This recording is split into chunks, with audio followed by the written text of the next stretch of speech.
Welcome, everyone. This is your friend, the DN What If, here with another exciting fanfiction. Today, we're diving into the story of what if Deku became the symbol of revolution? If you enjoy this video, don't forget to hit that like button and subscribe for more fanfiction content just like this. Now, let's get started with the fanfic. People were not born equal. This was a truth that Izuku Midoriya could not forget. The scars that painted his body prevented it. The first recorded Quirk user was born in KK City, China, and they were known as the bioluminescent baby. Before long, people with all sorts of superpowers popped up left and right, centering around Asia and expanding outward. No one was sure what caused Quirks to appear, but it quickly became clear that they were here to stay.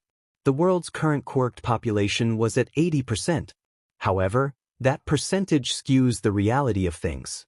The vast majority of the world's Quirkless population, 16% out of 20%, were over the age of 60, and the highest percentage of people with Quirks were born in Asian countries. Imagine Izuku's surprise when, at the tender age of 4, a doctor told him that he wouldn't get a Quirk. He'd never pull things toward him like Mom could. He wouldn't breathe fire like Mom told him Dad could. He wouldn't get a combination that let him manipulate fire. He wouldn't even get one of those rare mutations where a quirk that didn't resemble the quirk of anyone in the family cropped up. He was shocked. No one ever talked about quirkless people. Izuku hadn't even realized that it was a possibility. He hadn't known that people without powers existed. Izuku remembered the moments after that clearly. His mother had driven them both home in a weighted silence, and he had gone back to their computer, watching All Might's debut over and over again with tears in his eyes. "Punk," he said. "No matter how much trouble you're in, he'll save you with a big smile. Can I be a super cool hero like that?" Inko's face scrunched up as tears rolled down her face, saying, "I'm sorry, Izuku. I'm so sorry." That wasn't what he needed to hear. Izuku needed to hear that he could still do it, that he could still help people even without a quirk. His mother's words didn't discourage him though. That day, Izuku decided that he would hold his head up high and become a hero no matter what. If no one else would believe in him, then Izuku just had to believe in himself. He quickly learned that nothing in life was quite that simple. Teachers changed after they found out that he was quirkless. They stopped calling him a bright boy and only ever said his name during roll call. They looked at him with pity, disgust, or a combination of the two, and the other kids picked up on it. Teasing about him being different turned into outright bullying, and the name Izuku was lost to the cruel, taunting nickname that Bakugo gave him. The useless. Izuku Midoriya wanted to be a hero more than anything else in the world. His classmates told him that his head was in the clouds, that he'd never be able to be a hero, but he'd bet an entire month's allowance that none of them had looked at the statistics that he did. UA was the only high school in the country that allowed quirkless applicants. They weren't the only hero school, they were the only high school, PRD. The others didn't outright say that quirkless people weren't allowed to apply, but Izuku had always been good at reading between the lines. Those who knew where to look would see it too. If he didn't get into UA, into at least the general education course, then he was going to be moved into a workforce where it was legal to pay him less than half of what everyone else made. All of this because he didn't have a quirk. He refused to become that kind of permanent burden on his mother. Izuku loved his mother. She wasn't perfect, but she was the only person that he had. She noticed when he started coming home bruised and burned, and she always helped patch him up with tears in her eyes, walking him through the steps so that he could do it himself if she wasn't home. She swore to him that she would go sort things out with the teachers. He remembered looking up at her at 7 years old, seeing her eyebrows furrowed in the determination she had to have as a lawyer, and being unable to bring himself to tell her that the teachers already knew. It didn't matter. The expression on her face the next day told him that she found out either way.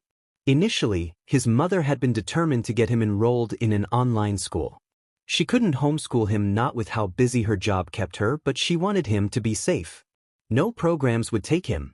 They always told her that they'd met capacity for the year, that they couldn't take any more students, but they knew. They both knew. Inko signed him up for self-defense classes instead. It had been difficult to find one that would take him, but she eventually did, and Izuku found confidence in knowing that he was capable of protecting himself. That was the first step to protecting others, after all.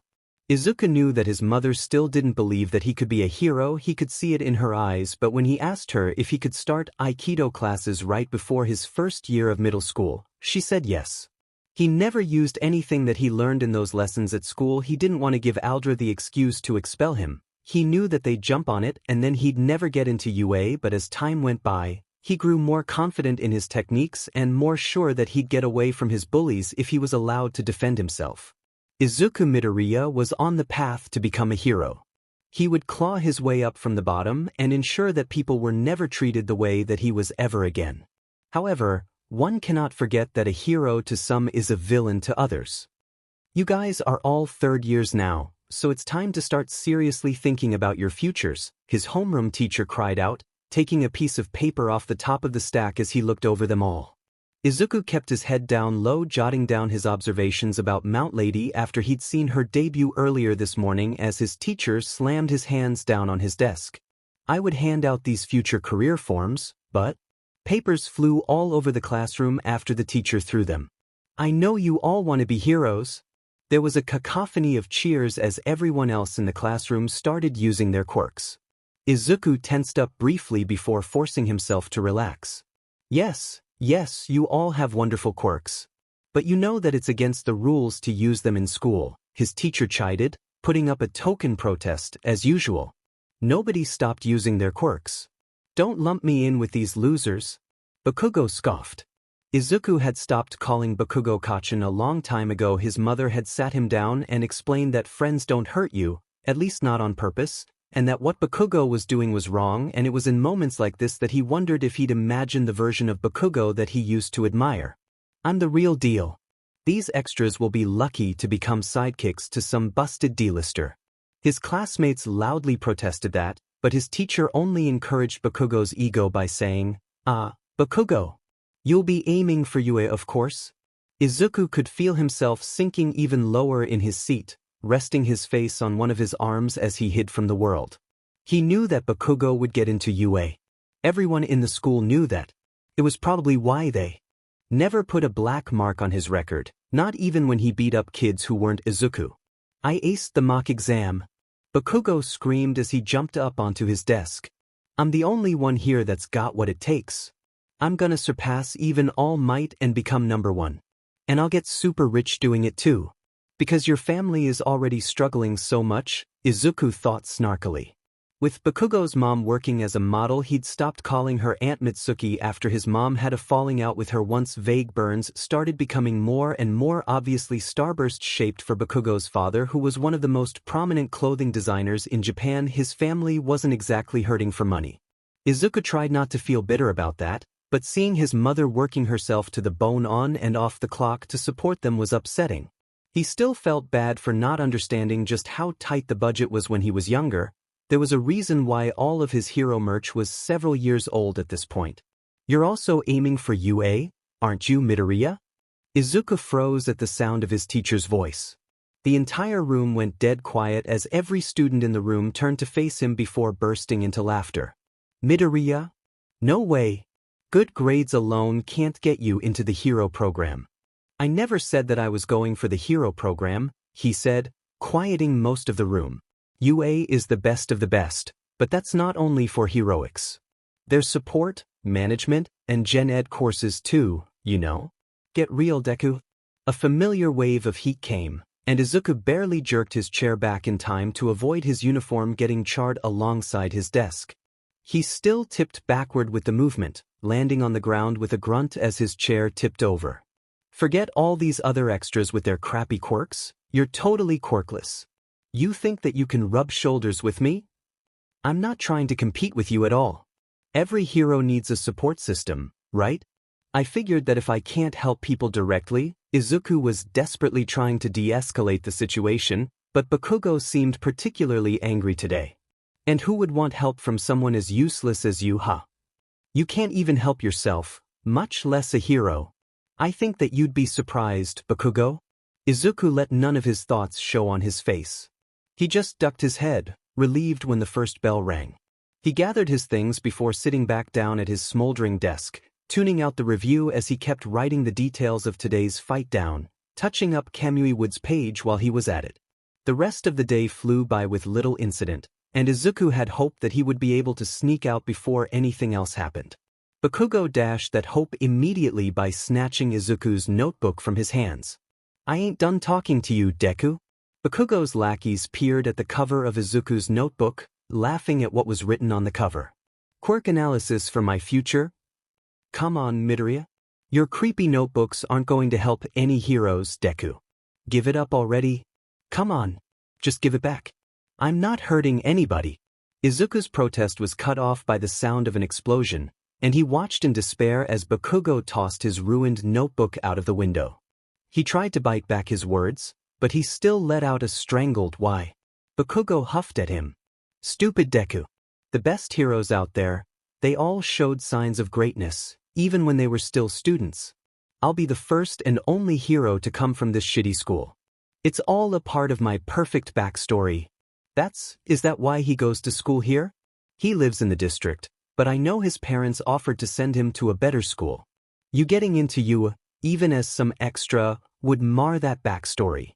In other words, don't even think about applying," Bakugo said menacingly, leaning forward and resting his hand on Izuku's shoulder as his quirk burned through the fabric of his uniform.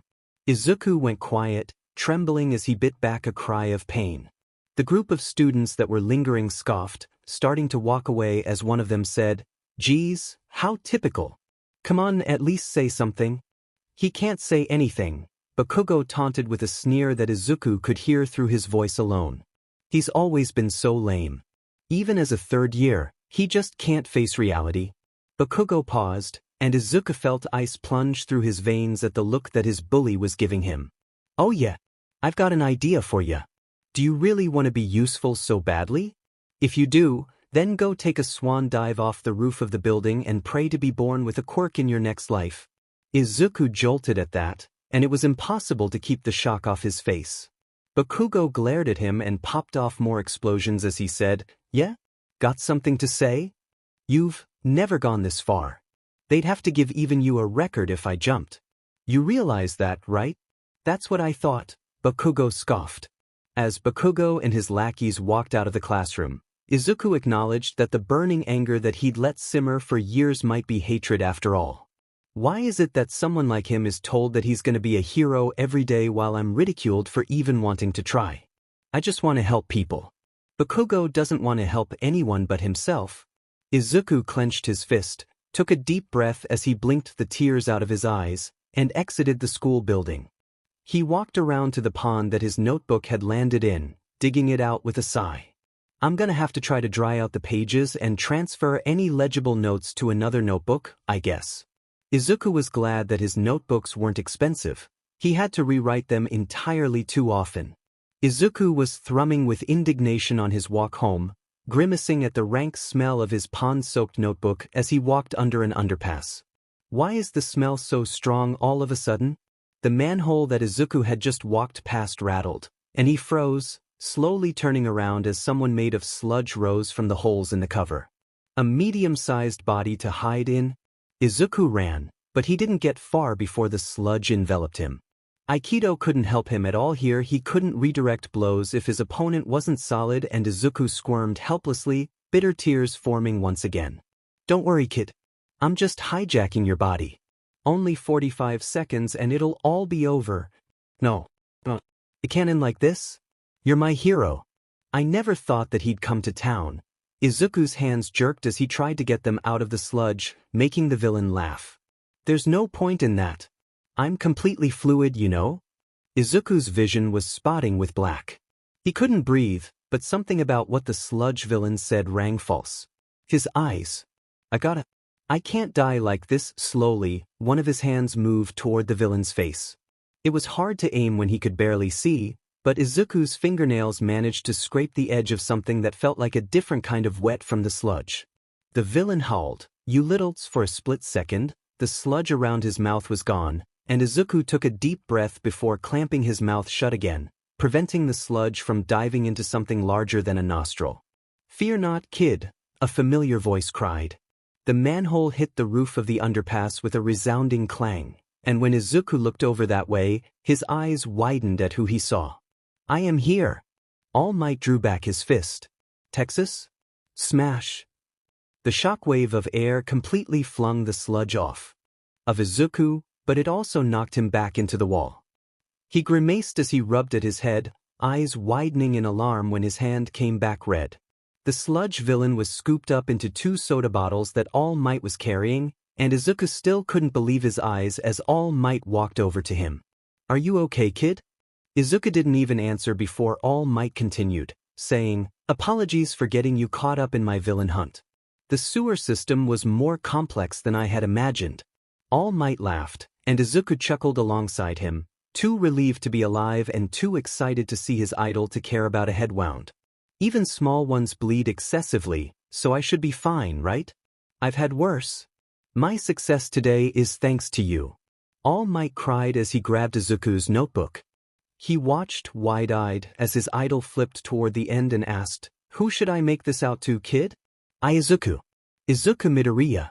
"Thank you so much. This'll be a family heirloom." Izuku scrambled to his feet and bowed, stumbling as dizziness rushed over him.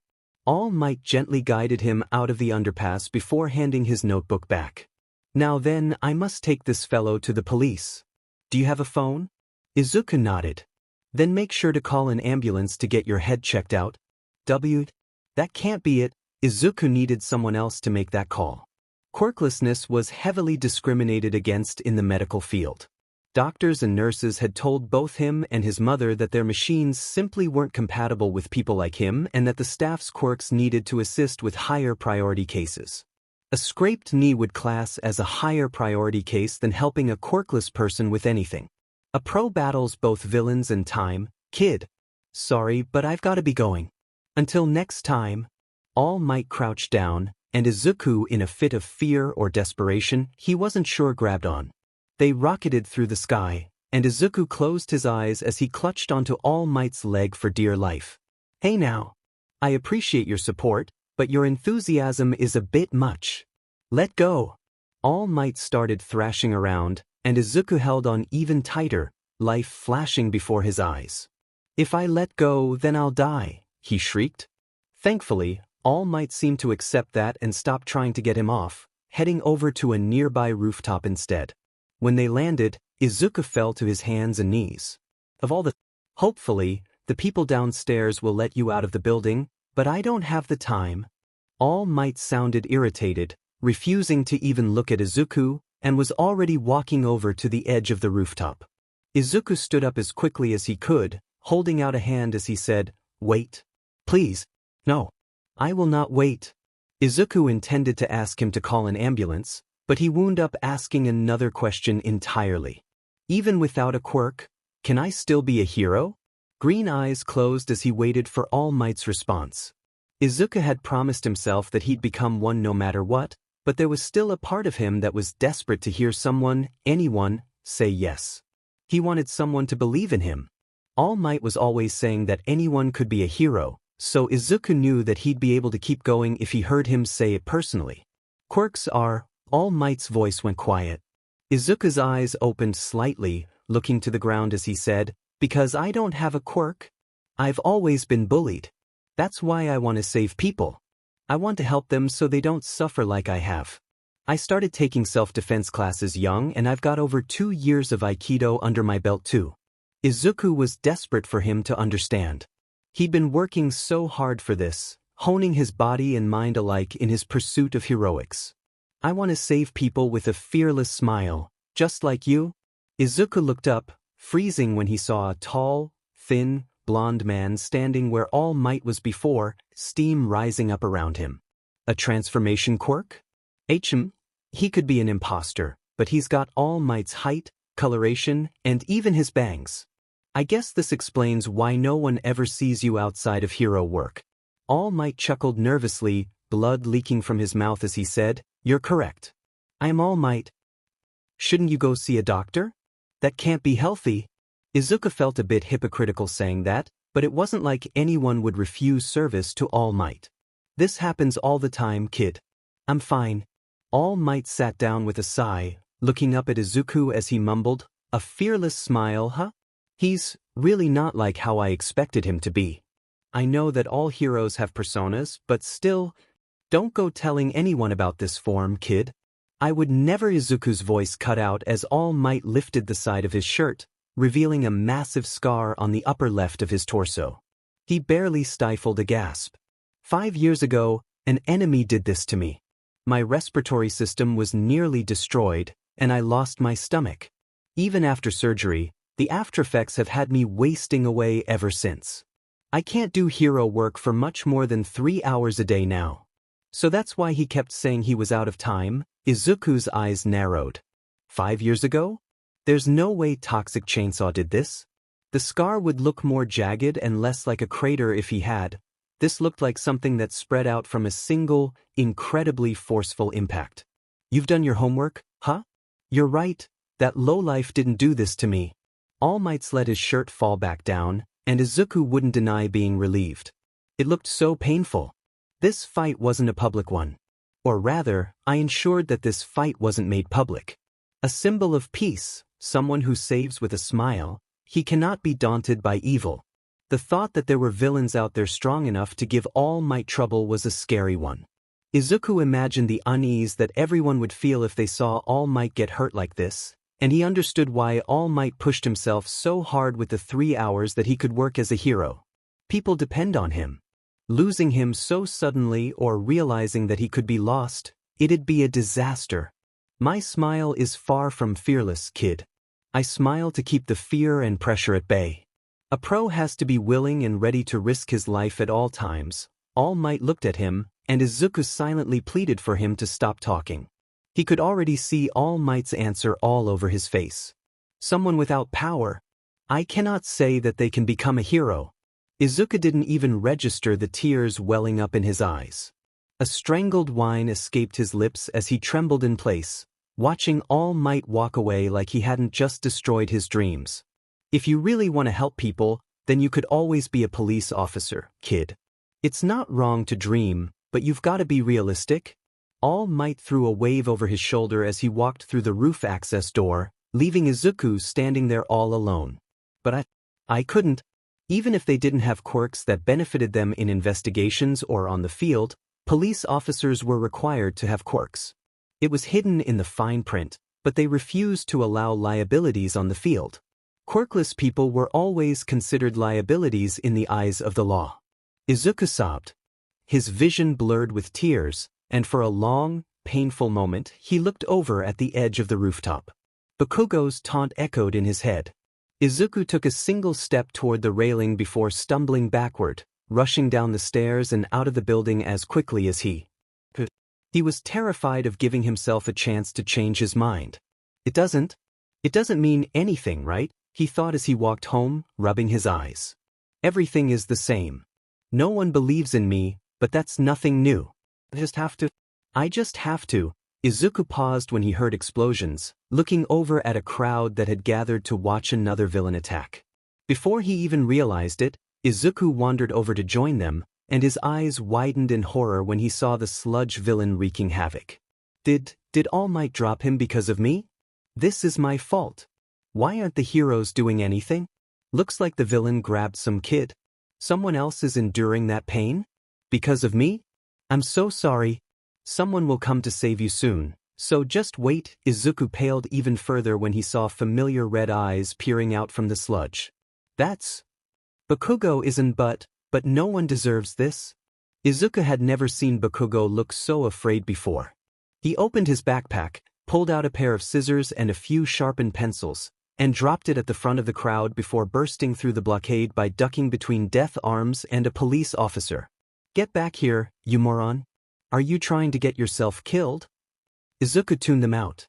He distantly registered the sludge villain saying something, but that didn't matter right now. All that mattered was that Bakugo could die, no one else was helping, and Izuku knew this villain's weakness. He bared his teeth in a snarl as he swung the scissors around, and the sludge villain, seeing exactly where he was aiming, panicked. He swung the scissors through the sludge just under the sludge villain's eyes, grinning when the villain flinched back before realizing that he hadn't felt any pain. Huh? You missed. Izuku's right hand reached through the sludge to grab onto Bakugo's arm as his left hand swung around, revealing 3 pencils held between his knuckles in makeshift claws. Izuku wasn't trying to miss this time, so he didn't. Pencils would cause a lot less permanent damage than blades, even the ones in scissors would, after all. The villain screamed. Sludge fell away from Bakugo as the villain recoiled, and Izuku took the opportunity to JRK Bakugo away from him. Why would you? Bakugo jumped back as the sludge villain surged forward again, releasing an explosion near the villain's face. But you noticed it too. You looked like you needed saving, Izuku said, baring his teeth as the sludge gave up on Bakugo and turned to Izuku again. Just try it. I won't go down without a fight. In the end, Izuku didn't need to. All Might came rushing forward in his hero form, steaming as blood leaked from his mouth yet again. I ought to practice what I preach. Izuku darted back as All Might swung his fist, watching as a Detroit smash splattered the sludge all over the place. A cold chill fell over the area, and when Izuku glanced up, he saw dark clouds rolling over them as rain started falling from above. Who would have thought that I'd ever get to see a weather-changing punch in person?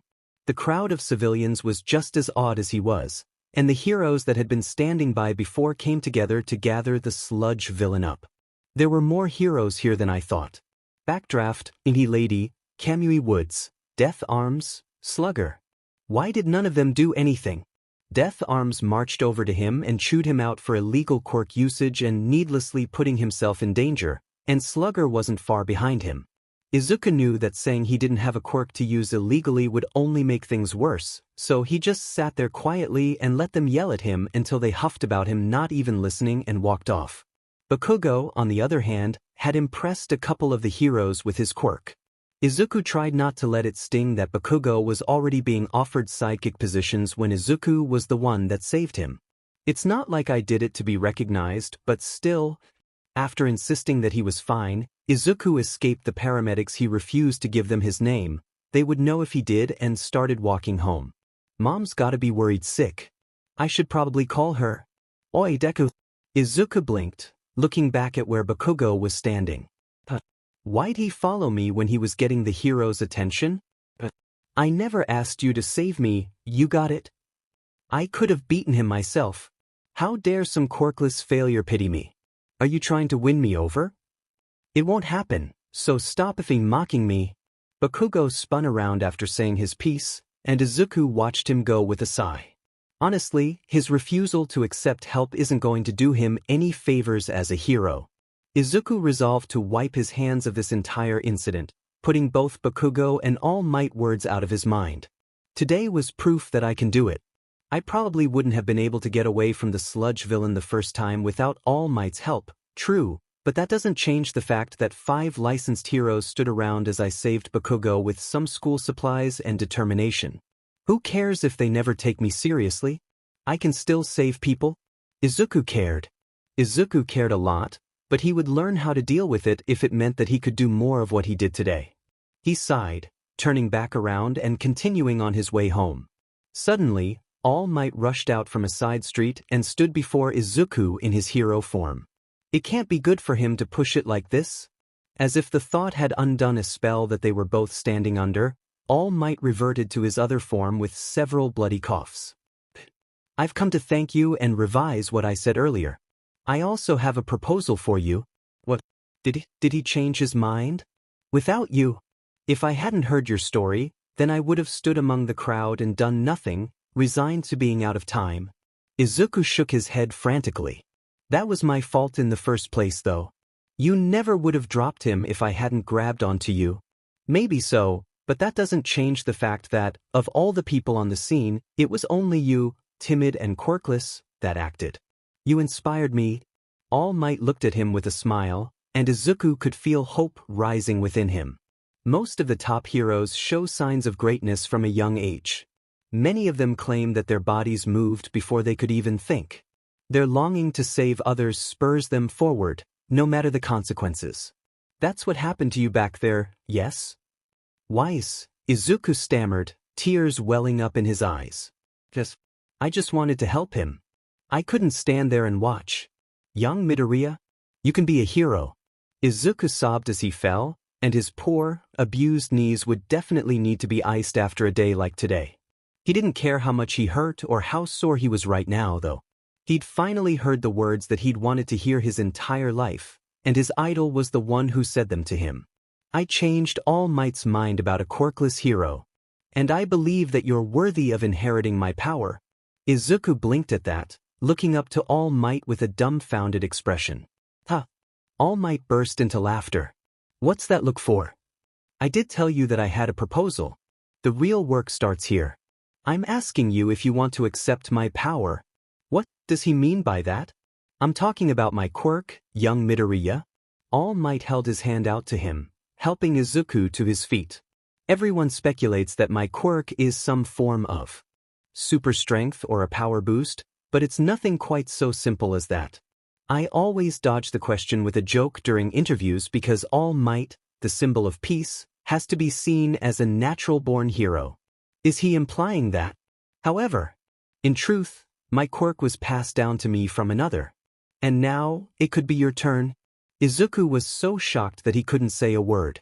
A quirk that could be passed down from person to person, not even through families, but entirely willingly defied almost everything that they knew about quirks. I know that we're still learning a lot about them, but this, it seems too good to be true. Stunned into silence, are you? Indeed, the quirk that I inherited is the ability to transfer power to another. It is called One for All. One person cultivates the power before passing it to the next, then to the next, then to the next, until it finally wound up with me. Now, young Midoriya, I wish to pass it to you. Why? Me. He finally managed, head swimming with a million possibilities and complex feelings that he couldn't quite name right now. I've been searching for a successor for a while now, but you were the first to truly capture my attention. My boy, today you were more heroic than anyone else on the scene. You rushed out to save that boy, had a plan of attack that you executed perfectly with minimal damage, and you saved the boy too. I know heroes with years of training and professional experience that couldn't have managed what you did today. Then why? Why does it still sound like you? I cannot think of anyone better suited for my quirk. It is entirely up to you. What do you say? All Might? He's trusting me with his secrets. He's the first person to ever tell me that I could do this. How could I possibly say no? Yes. Izuku's voice wavered as he said it, but he was certain of his decision. A quick answer, All Might said with a chuckle and a grin. I expected nothing less from you. His idol reached for Izuku's notebook and wrote something else across the pages that he signed earlier, and Izuku's eyes widened as he read it. We'll begin training soon. For now, you should head home. All Might walked off before Izuku could say anything. If he wasn't still looking at All Might's signature with his phone number written underneath it, then Izuku wouldn't have believed that anything about today happened at all. I met my idol. I saved someone for the first time and even impressed All Might while doing so. He offered me his quirk. It's my dream come true. I'll get to be a hero just like All Might. So then why did it hurt so badly for Izuku to say yes? A couple of days later, Izuku met up with All Might at Takoba Municipal Beach Park. He had to wake up earlier than he usually would to get here in time, but Izuku was hardly going to complain about waking up early to go train with All Might, of all people. I am going to complain about being forced to pull an already heavy fridge with All Might sitting on top of it, though. The aforementioned hero laughed as he said, "It feels quite nice up here. I bet it'd feel even nicer with some movement, though. Come on, All Might. You're 600 pounds alone." Nope. I've lost weight since that interview. I'm closer to 560 now. Knowing that fact didn't keep Izuku from collapsing into the sand, heaving with exertion after moving the fridge a couple of inches. Hey, why do you have me dragging trash across this beach anyway? Because you're an ill-suited vessel? What? You said that I was worthy before. Please stop jerking me around like this. I'm not sure I can take it. Izuku cried as All Might laughed and took pictures, and he hated this feeling. Izuku always seemed to be the butt of some cruel joke. Your spirit is there, yes, but your body isn't prepared yet.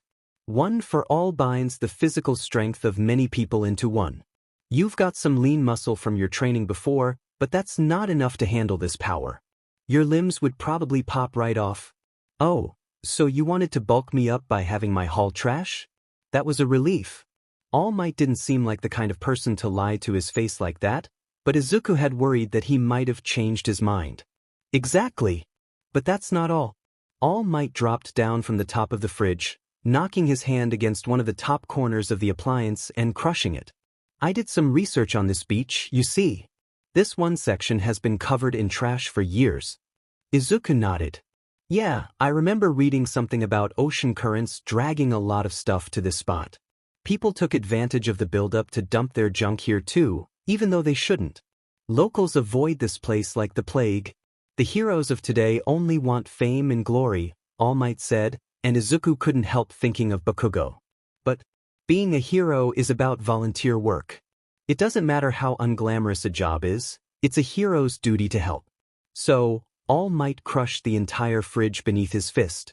Let's clean this beach and make it a place worth visiting again. This is the first step on your path to becoming a hero. So cool. It's a good lesson too. I don't ever want to forget about the little things, even if it's hard to call this little. A grin slowly spread across Izuku's face. Cleaning up the whole beach, huh? Exactly. You want to get into UA, right? Of course. Izuku exclaimed. UA is the best of the best, and it's your alma mater. I want to go if at all possible. Their heroics program is amazing, and even their academics are unmatched. Izuku had never had any other options, but that didn't make his admiration of UA both for its programs and the fact that it accepted Quirkless applicants at all any less genuine. All Might chuckled before saying, "You really are a fanboy, huh?" Well, it's like I said before. That wouldn't be possible for someone who's Quirkless. It's sad, but it's still the truth. That's the reality we live in. Izuku's heart twisted in his chest, and he finally realized why accepting All Might's offer was so painful. He doesn't believe in me. He believes in his quirk. He believes that I could be great with it, but he's like everyone else, isn't he? He thinks that I'm nothing without a quirk. UA's hero course is the toughest there is. You're nowhere near ready for it now. I've got 10 months before the entrance exam, Izuku murmured. I'll need to make sure that my body is a suitable vessel before that point. He would be going up against people who had their entire lives to hone their quirks, and Izuku needed to get at least a little experience with his own before getting there. He refused to go into this blind. That's what this is for. All Might cried out, holding a stack of papers out to Izuku. This is my pass the test, American Dreams plan that's designed to WHPU in shape just in time for the exams. It's a training regimen not only for cleaning up the garbage but for everything else too. Your entire lifestyle can be charted out with this. Izuku took the papers and flipped through them with wide eyes. He even allotted a specific amount of time for sleep. Waking up at 4 in the morning is going to SCK, but I can do this. I have to prove myself to him. This is going to be super tough, kid. Can you do it? Yeah. I always knew that I was going to have to work harder than everyone else to make it, All Might. This is no different from that. So, Izuku began training in earnest for UA's entrance exams. It was grueling work that left him sore and exhausted, but he worked at it every day. All Might's training plan was a good one, but when Izuku looked over it more in-depth, he knew that he wouldn't be moving fast enough if he stuck to it. It's got too many break days. I'm in pretty decent shape, and while I know that I can't strain the same muscle groups without allowing them to rest for a couple of days, I can haul different types of trash and do different stretches on the break days instead. Izuku wound up getting rid of all but one of his rest days each week, and while Aikido was helpful, he asked his mother not to sign him up for next month's lessons or any after that point. He would practice his katas at home in between his other exercises. Izuku didn't have the time to keep going to the dojo. All Might couldn't always supervise him, of course, so Izuku often found himself on the beach alone.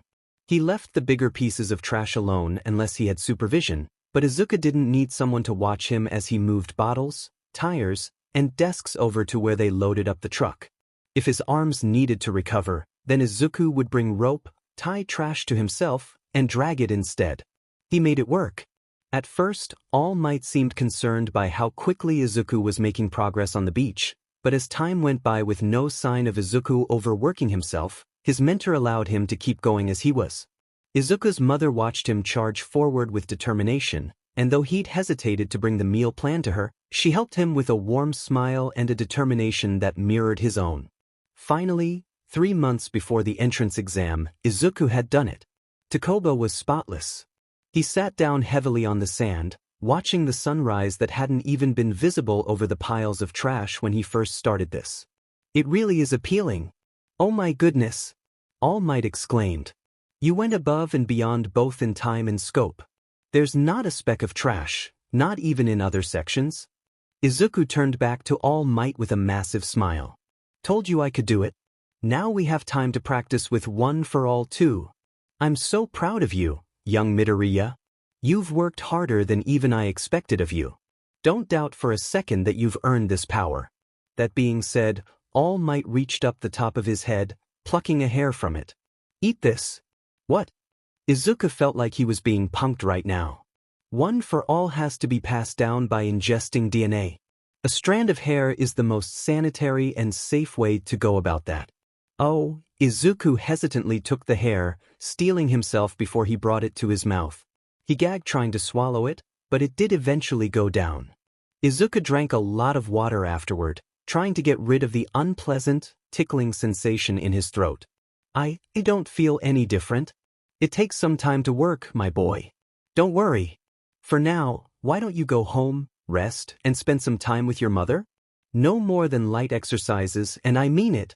All Might exclaimed while pointing at him. I like your go-getter energy, but you need to be fully rested before trying to use One for All. Izuku agreed easily enough. He couldn't disagree with All Might. It's not like Izuku knew how quirks worked on a personal level, and he needed to iron out a few other details anyway. Most importantly, Izuku needed to come up with an explanation for how he suddenly wound up with a quirk. I know that I can't tell Mom about One for All, but I can't leave her completely in the dark either. She'll notice that I have a quirk. And maybe, just maybe, she'll support my dream now too? Izuku felt the exact moment that One for All settled within him.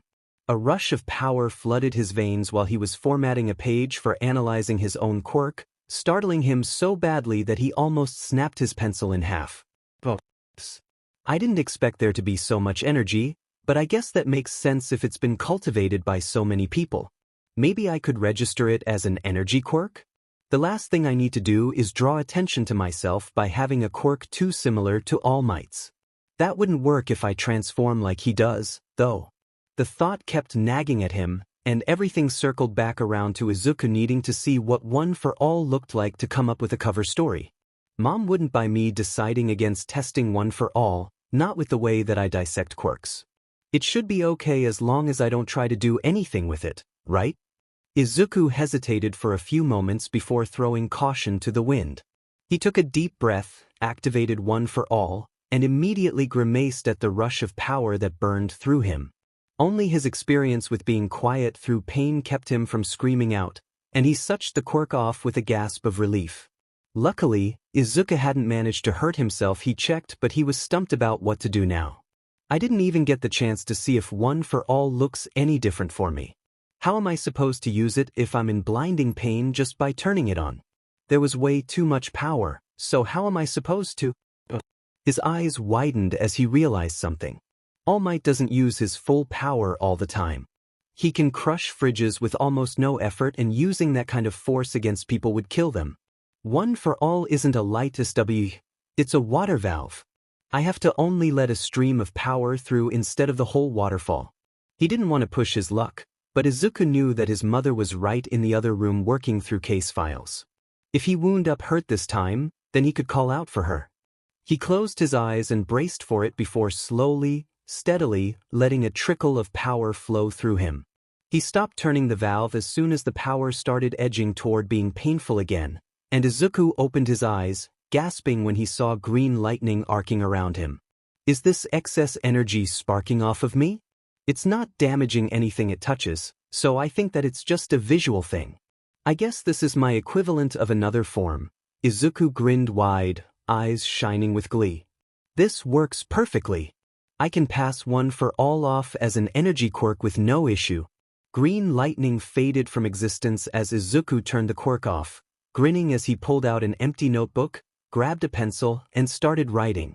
Name, Izuku Midoriya. Hero name? Quirk, Accumulator. An emitter quirk that allows the user to accept, store, and release energy through their body that acts like a general enhancer.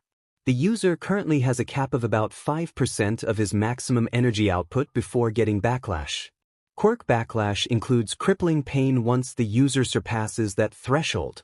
Physical consequences for continuing to use the quirk beyond that point are likely. Additional notes. Accumulator is a complete mutation that shows no resemblance to any of the quirks in Izuku Midoriya's family tree. In addition to this, Accumulator requires that the user gain a certain muscle mass before its first activation. The current theory is that the amount of energy the user can channel would have been life-threatening without that limiter, hence why it activated so late in life. Izuku grinned as he looked over his cover story, planning to submit it to the Quirk registry as soon as possible. In the meantime, Mom, I've got something to tell you. The last 3 months before the entrance exam flew by. All Might rented a room at a Quirk gym for him to train in, though All Might had to stay in his smaller form on the days that he supervised. And while controlling his power flow wasn't too difficult, it took a lot of trial and error for Izuku to get used to moving around with One for All activated. Once he did get the hang of it, Izuku started bouncing around the walls of the Quirk gym and practicing his reaction times, realizing that One for All lent itself to speed and agility just as much as it did to raw strength. To further distance himself from an obvious link to All Might, Izuku practiced attacking with kicks instead of punches.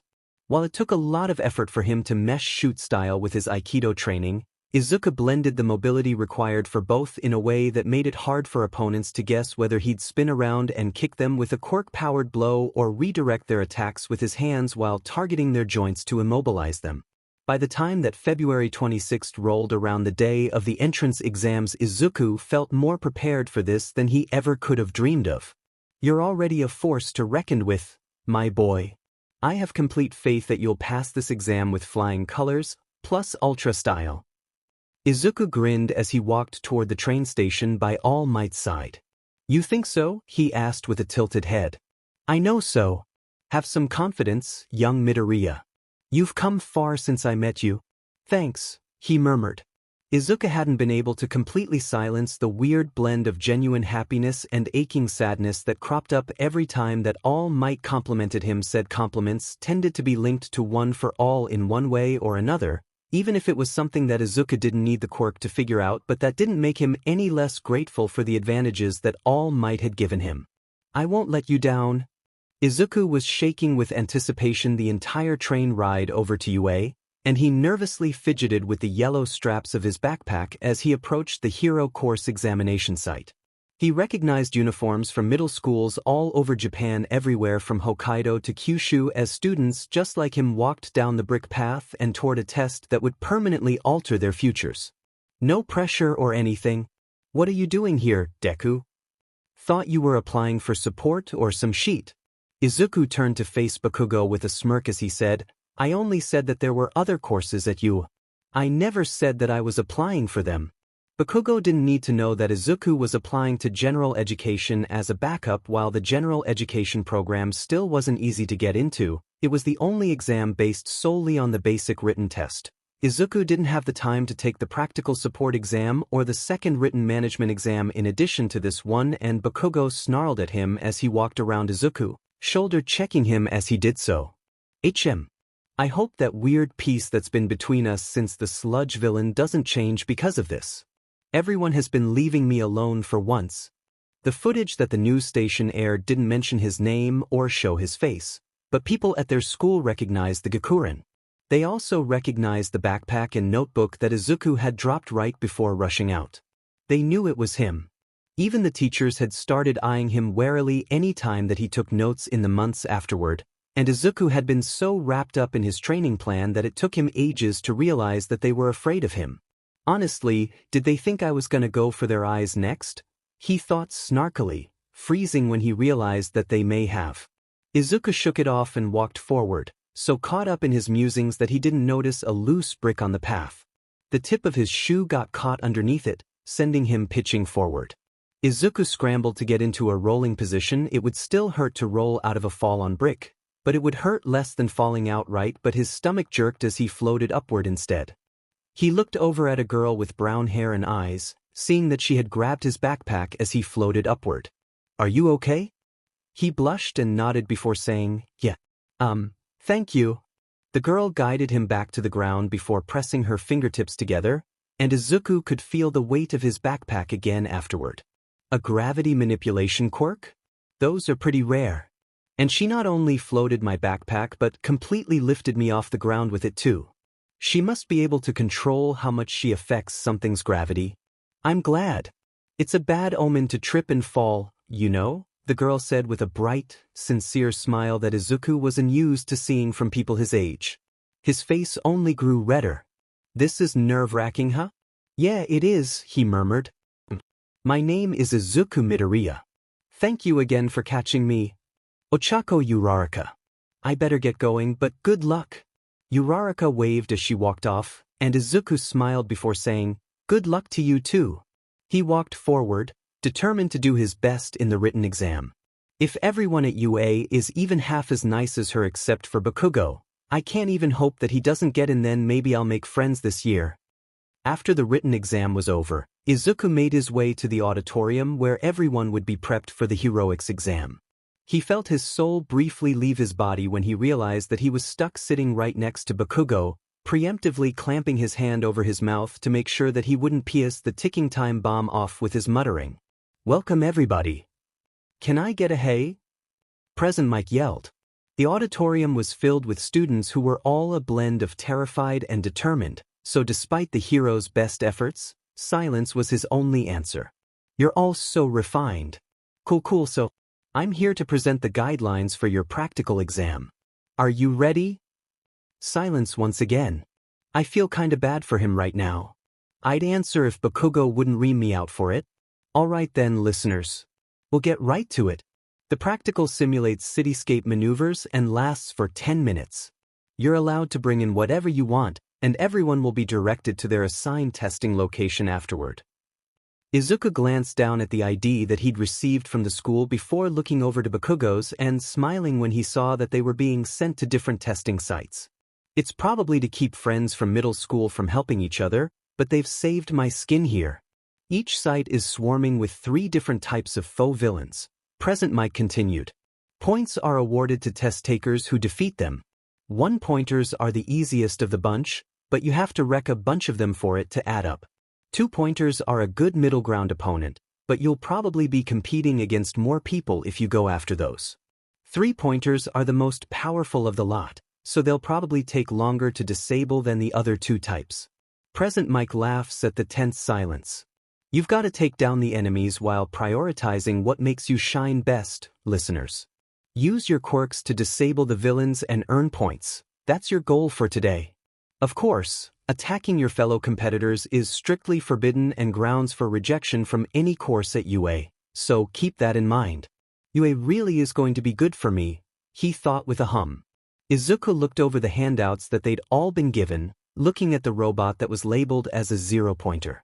These have to be some secret test.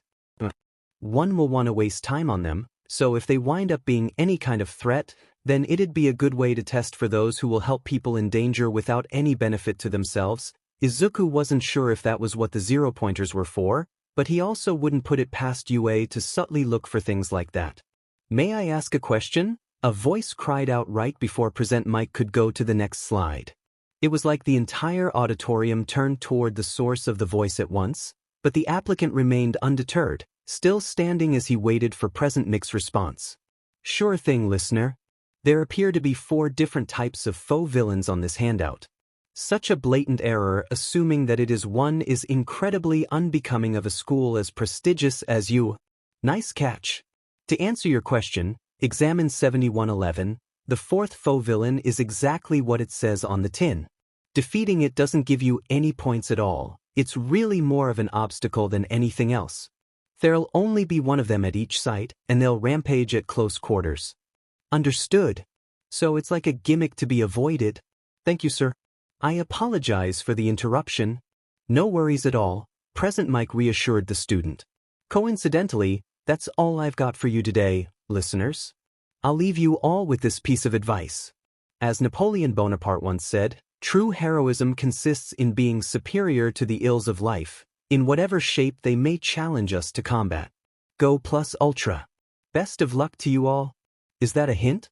If I suspected that the zero-pointer was a test before now, Izuku grinned. I'll have to keep an eye out for it. Just in case. The students were all separated into groups before being led to buses, and Izuku's face lit up when he saw a familiar face in the crowd of students. Uraraka. She turned in his direction, looking confused for a brief moment before seeing him and smiling. Midoriya. Looks like we'll be taking the test together, huh? He nodded. Talk about luck. Izuku wanted to ask her something, but with the crowds around them, best to wait for a little bit longer.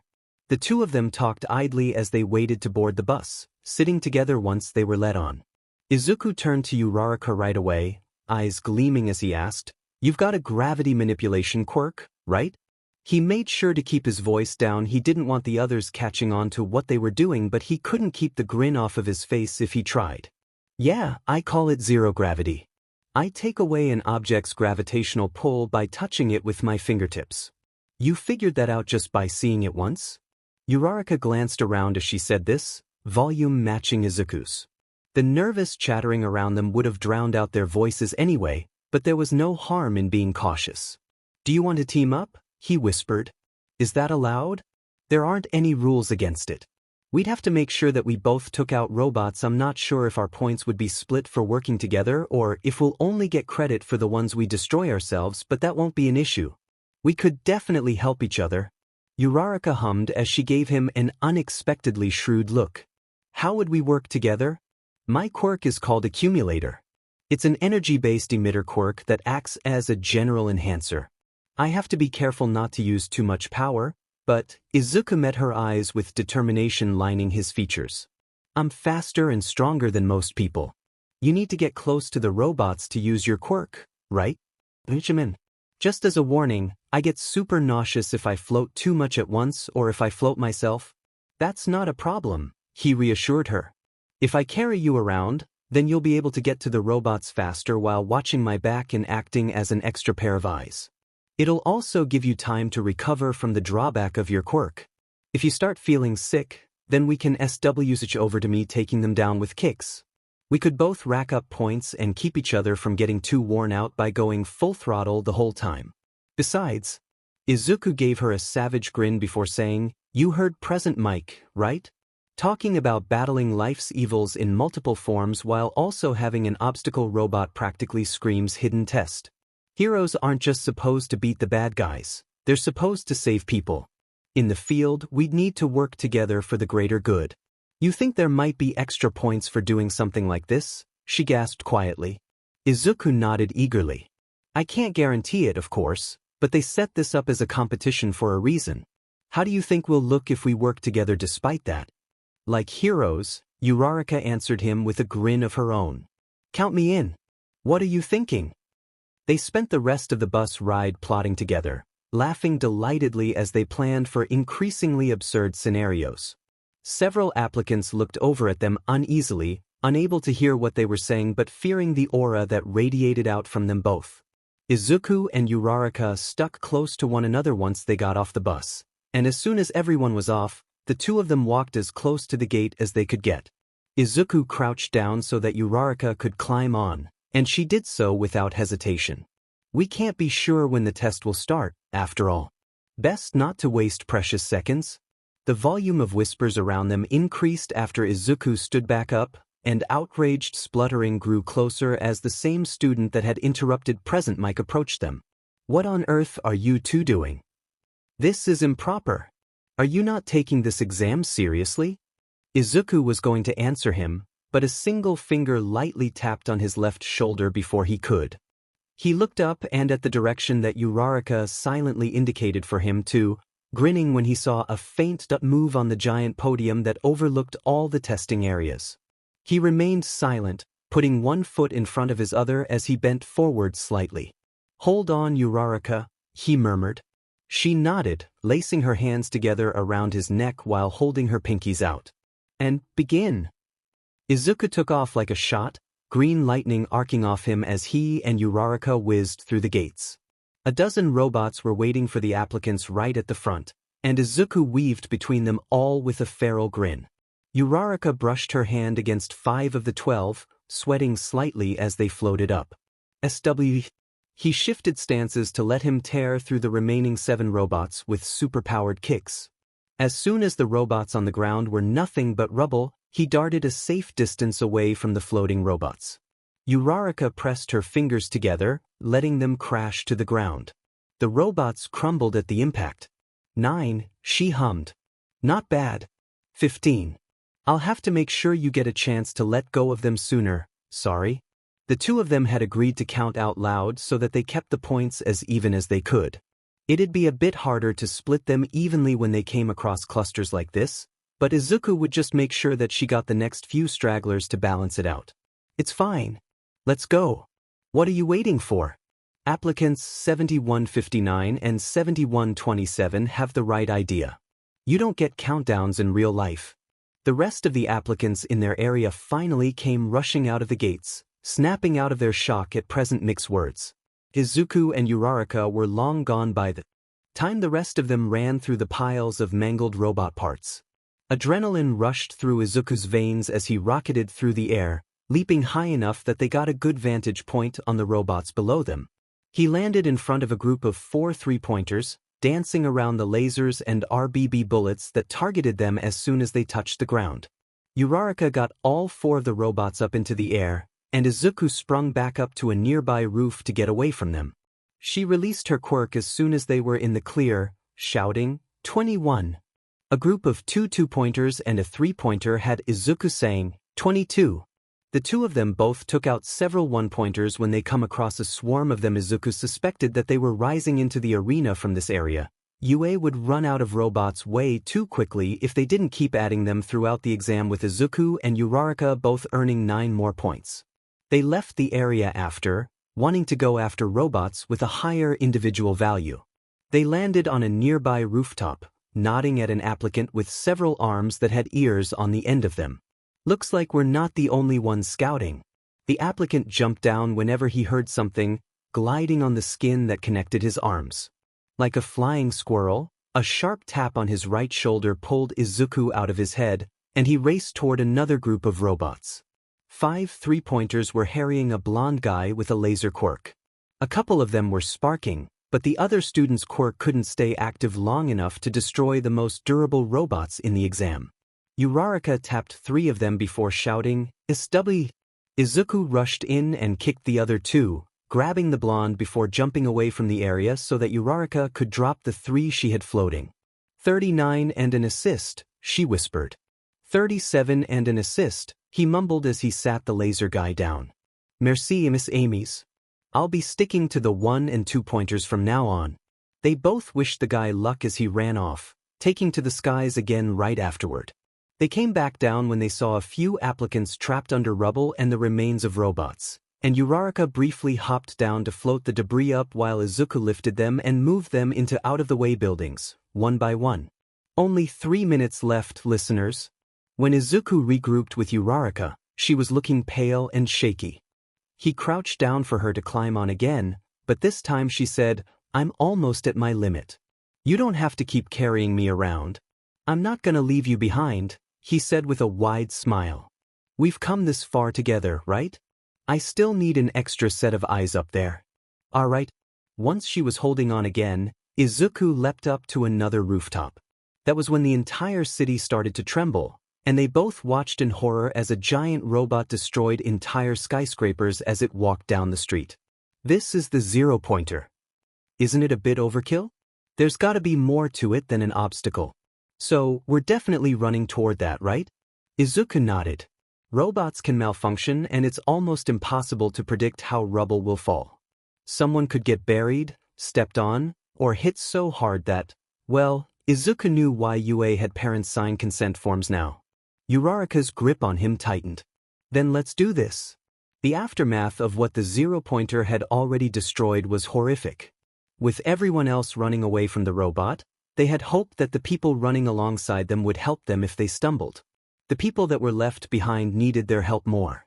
Uraraka had to lift the rubble off of someone who had their leg buried underneath it, and the unnatural angle that it was twisted at finally pushed her over the edge and had her hurling. Help me, they begged, but Izuku knew that moving them would only risk hurting them worse. Uraraka, will you sit with them until the test is over? I don't have anything for a splint. Last time I make that mistake. She nodded before saying, go. Make sure that no one else needs help. Izuku did just that, helping a couple of people with minor injuries get to more structurally sound areas. He was about to head back to Uraraka. Time was almost up, after all, but he heard a sharp gasp to his left and the groan of a building falling over. He darted forward, grabbed a tall boy with gravity-defying purple hair, and ran far away, only stopping once the sound of crashing ceased. Are you all right? Put me down. I've gotta get at least 1 point. Time's up. Present mix words sealed all of their fates, and Izuku's heart twisted as he put the boy down and listened to him cry. This could have been me. If All Might hadn't given me his quirk, then this would have been me. It's not fair. I don't want to just leave him. Hey, it'll be okay, he murmured soothingly. Sure, for you, the boy scoffed. With a quirk like that, there's no way you didn't pass. Did you apply for Gen Ed? Yeah. I figured that this would be weighted toward flashy quirks. Should have figured that I couldn't. My quirk has to be used on people and it was against the rules. I couldn't risk losing my backup plan. I couldn't do anything. Then don't give up yet, Izuku said with a smile. People have transferred from Gen Ed before. It's not fair that they test us this way, but that doesn't mean that your dream is over. The sports festival is a great way to get their attention. But why are you telling me this? You probably won't believe me, but I could have been in your shoes, Izuku said ruefully. I was a late manifestation. Very late. I thought I was going to be taking this exam quirkless. Oh, the boy rubbed at the back of his neck sheepishly. Sorry. I'm so used to people with quirks like yours just acting like the sun shines out of their butt? Izuku asked with a pet eyebrow. The boy snorted before saying, yeah, exactly. I guess you've probably been on the other end of that too, huh? Oh, you have no idea. Name's Hitoshi Shinso.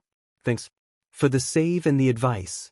I'm Izuku Midoriya, and it's no problem, he said with a bitter smile. Us underdogs have to look out for each other, after all. Izuku was delighted when he exchanged numbers with both Shinso and Uraraka, thrumming with excitement and satisfaction the entire walk home. I think that I should barely squeak into the hero course with 37 points, even if there isn't a secret scoring system. The written exam was easy, so if all else fails, then I'll just start in Gen Ed with Shinso. I hope that I don't have to do that, though. It'd make it a lot harder for him to transfer. Inko was waiting for him when he got home, standing in front of the stovetop as she worked away. Oh, Izuku. Welcome home. Dinner'll be done in just a bit. I appreciate it, but wasn't it my turn to cook tonight? You should rest. I can finish the rest of it. None of that, Inko scoffed. You're not cooking your celebratory dinner. That defeats the purpose. Celebratory? Don't sound so unsure of yourself, Izuku. Inko looked at him from over her shoulder, smiling as she said, You've always been my little hero. There's not a doubt in my mind that you passed. Tears welled up in Izuku's eyes, and Inko's smile morphed into a small, bitter thing that Izuku often saw in the mirror. Is this because I have a quirk now? Izuku didn't mean to ask it, but the question slipped out of him anyway. His mother looked devastated. Oh baby, I always knew you'd make it. Brilliant hero, and I knew that you'd get into UA too. It's why I've been putting your father's child support payments away for your tuition. I didn't want you to be crushed if you didn't get into their hero course. I probably shouldn't tell you this, but before you told me about Accumulator, I was compiling research on vigilantes. Since quirk usage laws didn't apply to you, I was thinking that you couldn't be charged for vigilantism either. You were going to encourage me to be an illegal hero? Izuku hadn't considered that option before now, but the irony of his mother helping him find legal loopholes wasn't lost on him. I was going to encourage you to chase your dreams, Inko said firmly. I didn't want to see you give up, Izuku. You were made to help people, and I've had nightmares of you losing that spark in your eyes. I just got so fixated on trying to prevent a future hurt that I didn't see that you were already hurting. She turned the heat off on the stove before walking over to hug him, tears running down her face. I'm sorry that I wasn't a better mother. I should have made it clear that I supported you from the beginning instead of getting caught up in my fears. I won't let it happen again. I'm supporting you 100%, okay? So just promise me that you won't forget to take care of yourself too. Izuku sniffled as he nodded, bending down so he could bury his head in Inko's shoulder. I promise, Mom. It's like you always said. You have to save yourself before you can save others, they said in sync. Mother and son devolved into watery giggles. Inko patted his shoulder softly before pulling back and saying, "Now go sit down. You can tell me all about the exam once the food's on the table." Okay. Izuku couldn't keep the smile off his face if he tried. It had always been his mother and him against the world, and even after getting one for all, Izuku had worried that her longing to protect him might strain their relationship. And while it didn't completely erase the old hurts and misunderstandings between them, Izuku could feel the balm of his mother's apology and promise for ongoing support soothing his heart. As the two of them smiled and laughed over pork katsudon, Izuku could only feel grateful for having someone who was truly in his corner. It was almost a relief that All Might wouldn't be texting him until after the results came out. Izuku didn't want to risk losing this piece. Izuku was pretty confident that he'd done the math over and over just to be sure, but waiting for the results still felt like torture. He and Shinso sent each other floods of cat memes and jokes, and when Shinso asked him how he trained for the exam before his quirk came in, Izuku started sending him workout tips.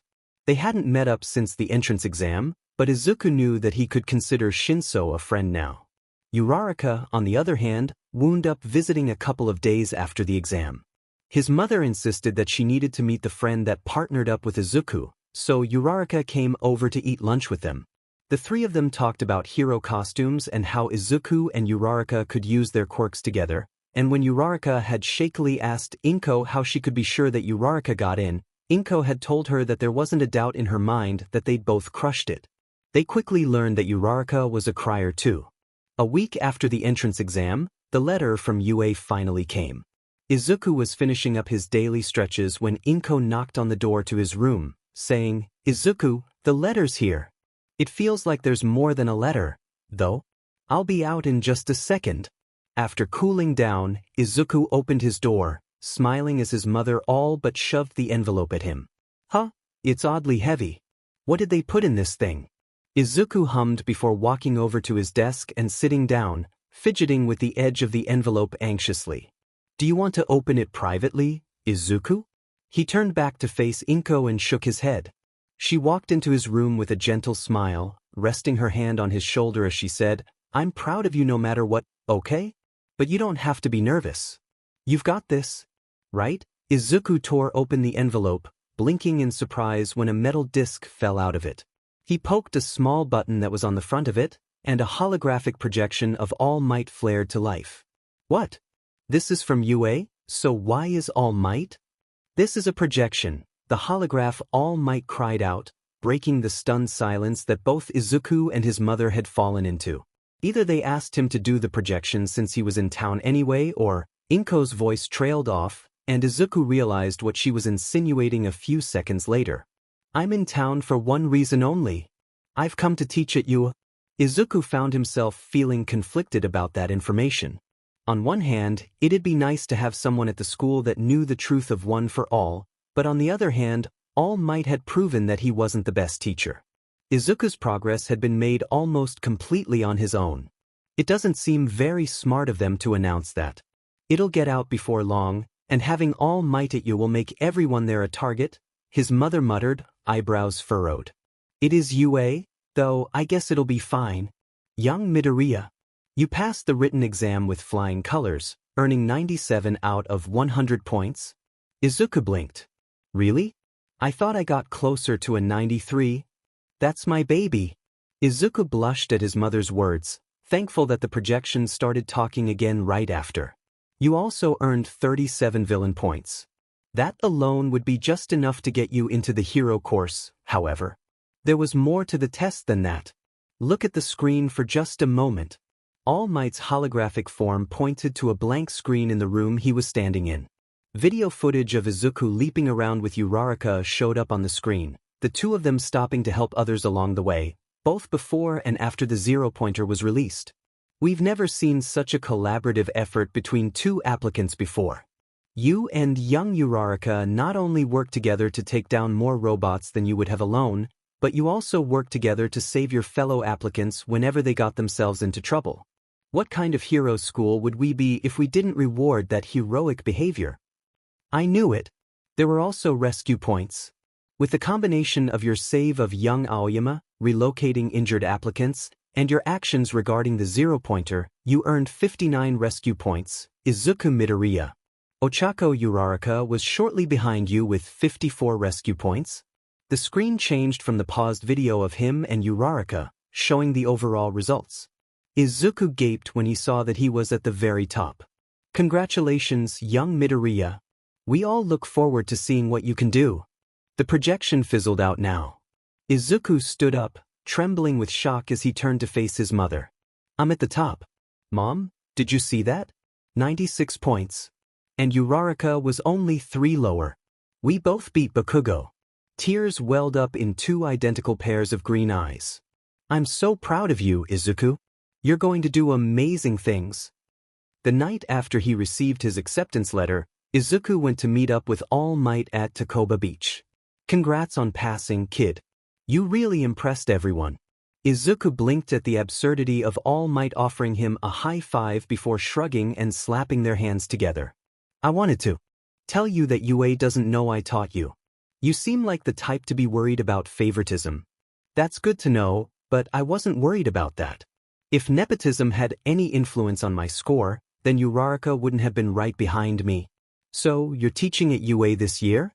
I was surprised to hear that. I guess that explains why we always meet here or at the local Quirk gym even though your agency is in Tokyo's Minato ward. You're muttering again, young Midoriya. Izuku blushed and clapped one of his hands over his mouth. Sorry that I didn't tell you sooner. I couldn't tell anyone until the school made it public knowledge. I initially intended to search for my successor at UA, but All Might ruffled Izuku's hair, a warm smile on his face. I couldn't have chosen better than you, my boy. I'll just be there to watch your progress now. About that? Izuku pressed the tips of his fingers together nervously. I don't mean to question someone like Nizu, but are you sure it was smart to announce that you were working at UA? Mom is super worried about that making students a target, and you could have always taught in this form. All Might laughed as he patted the top of Izuku's head as he said, You worry far too much, young Midoriya. Everything will be All Might. Izuku groaned at the horrible joke, darting away from the hand that felt a touch too patronizing for his liking. It's a valid concern. Hero students and freshly graduated heroes are already targeted at higher rates than most pros. With the symbol of peace and hero students in the same place. I'd be more surprised if we don't get attacked. I can practically see your brain smoking. Seriously, kid, UA's security is top-notch. There's nothing to worry about. Izuku laughed uneasily as he nodded along. I hope you're right about that, for both of our sakes. You've already been working yourself into the grave. I don't want to see someone shove you in it while you're not looking.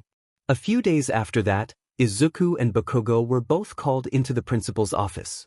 Izuku knew he was screwed as soon as that announcement was made, and after they were commended for their accomplishment as if they hadn't already written Izuku off years ago, Bakugo took the opportunity to corner Izuku outside of the school building. I don't know how you conned your way into the hero course, but you'd better withdraw, Deku. They'll find out that you're a useless, quirkless runt before long. You may as well save them the trouble of expelling you.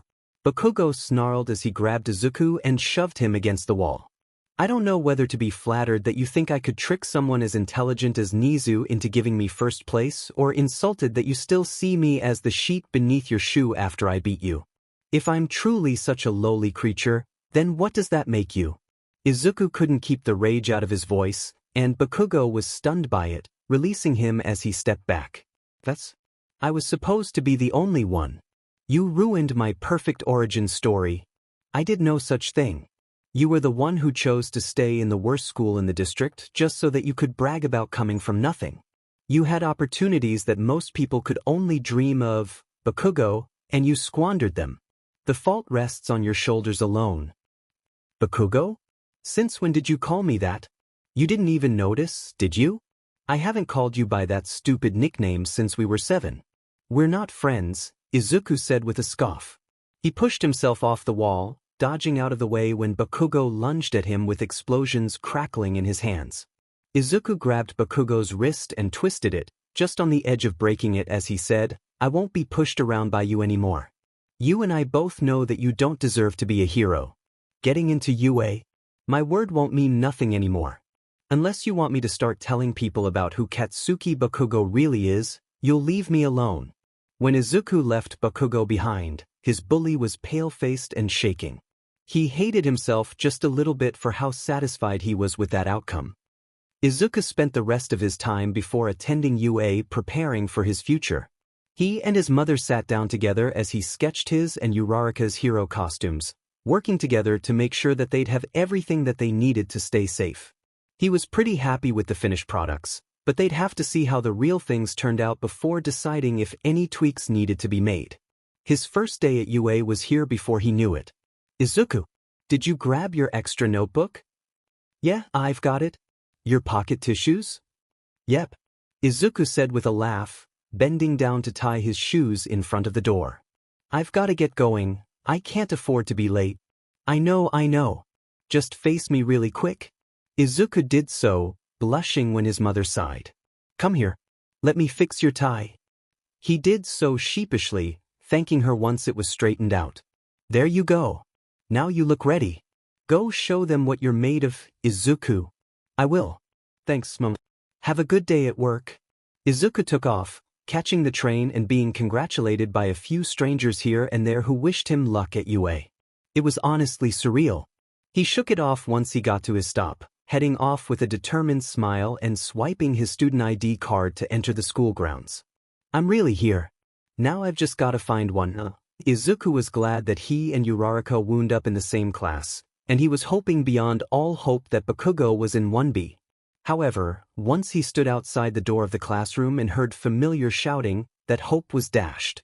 May as well get this over with, he thought with a sigh as he opened the door. Remove your foot from that desk at once. Your actions are an insult to our upperclassmen and the crafters who made that desk. Izuku almost groaned out loud when he realized that the blue-haired guy that yelled at him and Uraraka was in his class too. Why would I care? What middle school are you from, extra? Bakugo asked with a sneer. I'm from Semi-Private Academy. My name is Tenya Ida. Semi. I knew you were some stuck-up elitist. I should blow you to bits. You, of all people, can't talk about being an elitist, Bakugo. Ida looked appalled by Bakugo's everything, and even though they'd started off on the wrong foot, Izuku felt for the guy. Bakugo's aggression was unsettling. How awful! Do you truly wish to become a hero? Seeing that this altercation wasn't going to be over anytime soon, Izuku stepped into the classroom. He walked over to read the seating chart on their teacher's desk, saw that he was right behind Bakugo, and resigned himself to his fate. Ida rushed over to him before he could take his seat. I'm from Semi. I heard you before. It's nice to meet you, Ida. I'm Izuku Midoriya. Midoriya. You and Uraraka perceived the true nature of the practical exam while I did not. You were clearly the superior candidates, and I apologize for misjudging you both, he said as he bowed at a 90-degree angle. Izuku blushed, waving frantically while saying, There's no need for any of that, honest. Ida straightened up, obviously relieved as Izuku finally sat down. He was glad that Bakugo only growled under his breath when he did so. It's not going to be pretty when that tension explodes. I'm not expecting him to leave me be for long. Midoriya. Uraraka's voice was a breath of fresh air that Izuku desperately clung to. Uraraka. It's good to see you again. He distantly registered that she looked super cute in UA's uniform before shoving that thought deep down. She walked over to his desk, beaming as she said, I'm so glad that we teamed up. My parents are still going crazy about me getting second. They live out in the sticks, but they want to meet you and Mama Midoriya when they get the chance. That'd be nice, he said, pausing when he realized something. Don't you live with them? Uraraka shook her head. Nope. The commute would be too long if I did, so I got an apartment in Mizudafu. Well, let me know if you need any help. Mom and I know the area pretty well. Will do. If you're only here to socialize, then you may as well pack your bags now, a voice deadpanned from the door. Izuku turned to see a man laying on the floor in a yellow sleeping bag, drinking from one of those meal substitute pouches. The room went dead quiet, and Uraraka awkwardly shuffled over to her seat, prompting anyone else who was standing to do the same. The man walked into the classroom, grumbling as he said, "It took you all 8 seconds to settle down. Time is a precious resource, you'll learn not to waste it soon. Where have I seen him before? He has to be some sort of pro, but I can't quite put my finger on it. I'm your homeroom teacher, Shoyuda Aizawa." Now Mizawa reached into his sleeping bag, pulling out several gym uniforms and dropping them at the desk of whoever they belonged to. "Go get changed into your gym clothes and head out to the grounds, all of you. Be quick about it." They all rushed to do just that, and Izuku was one of the first out on the field. Uraraka gravitated toward him, mumbling as she said, "I'm guessing that we're not going to the entrance ceremony or the guidance sessions?" "Probably not," he whispered in return. "I'm guessing he wants to throw us in the deep end and see if we swim." Determination lined both of their faces, and they silently agreed to help each other out however they could. They'd worked too hard to back down now.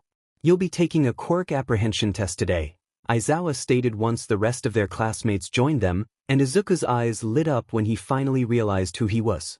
Eraserhead, of course. That capture weapon of his was what I was remembering. It makes sense that he'd teach people how to use their quirks. I wonder if he'll be trying to throw people off throughout the test by using erasure on them.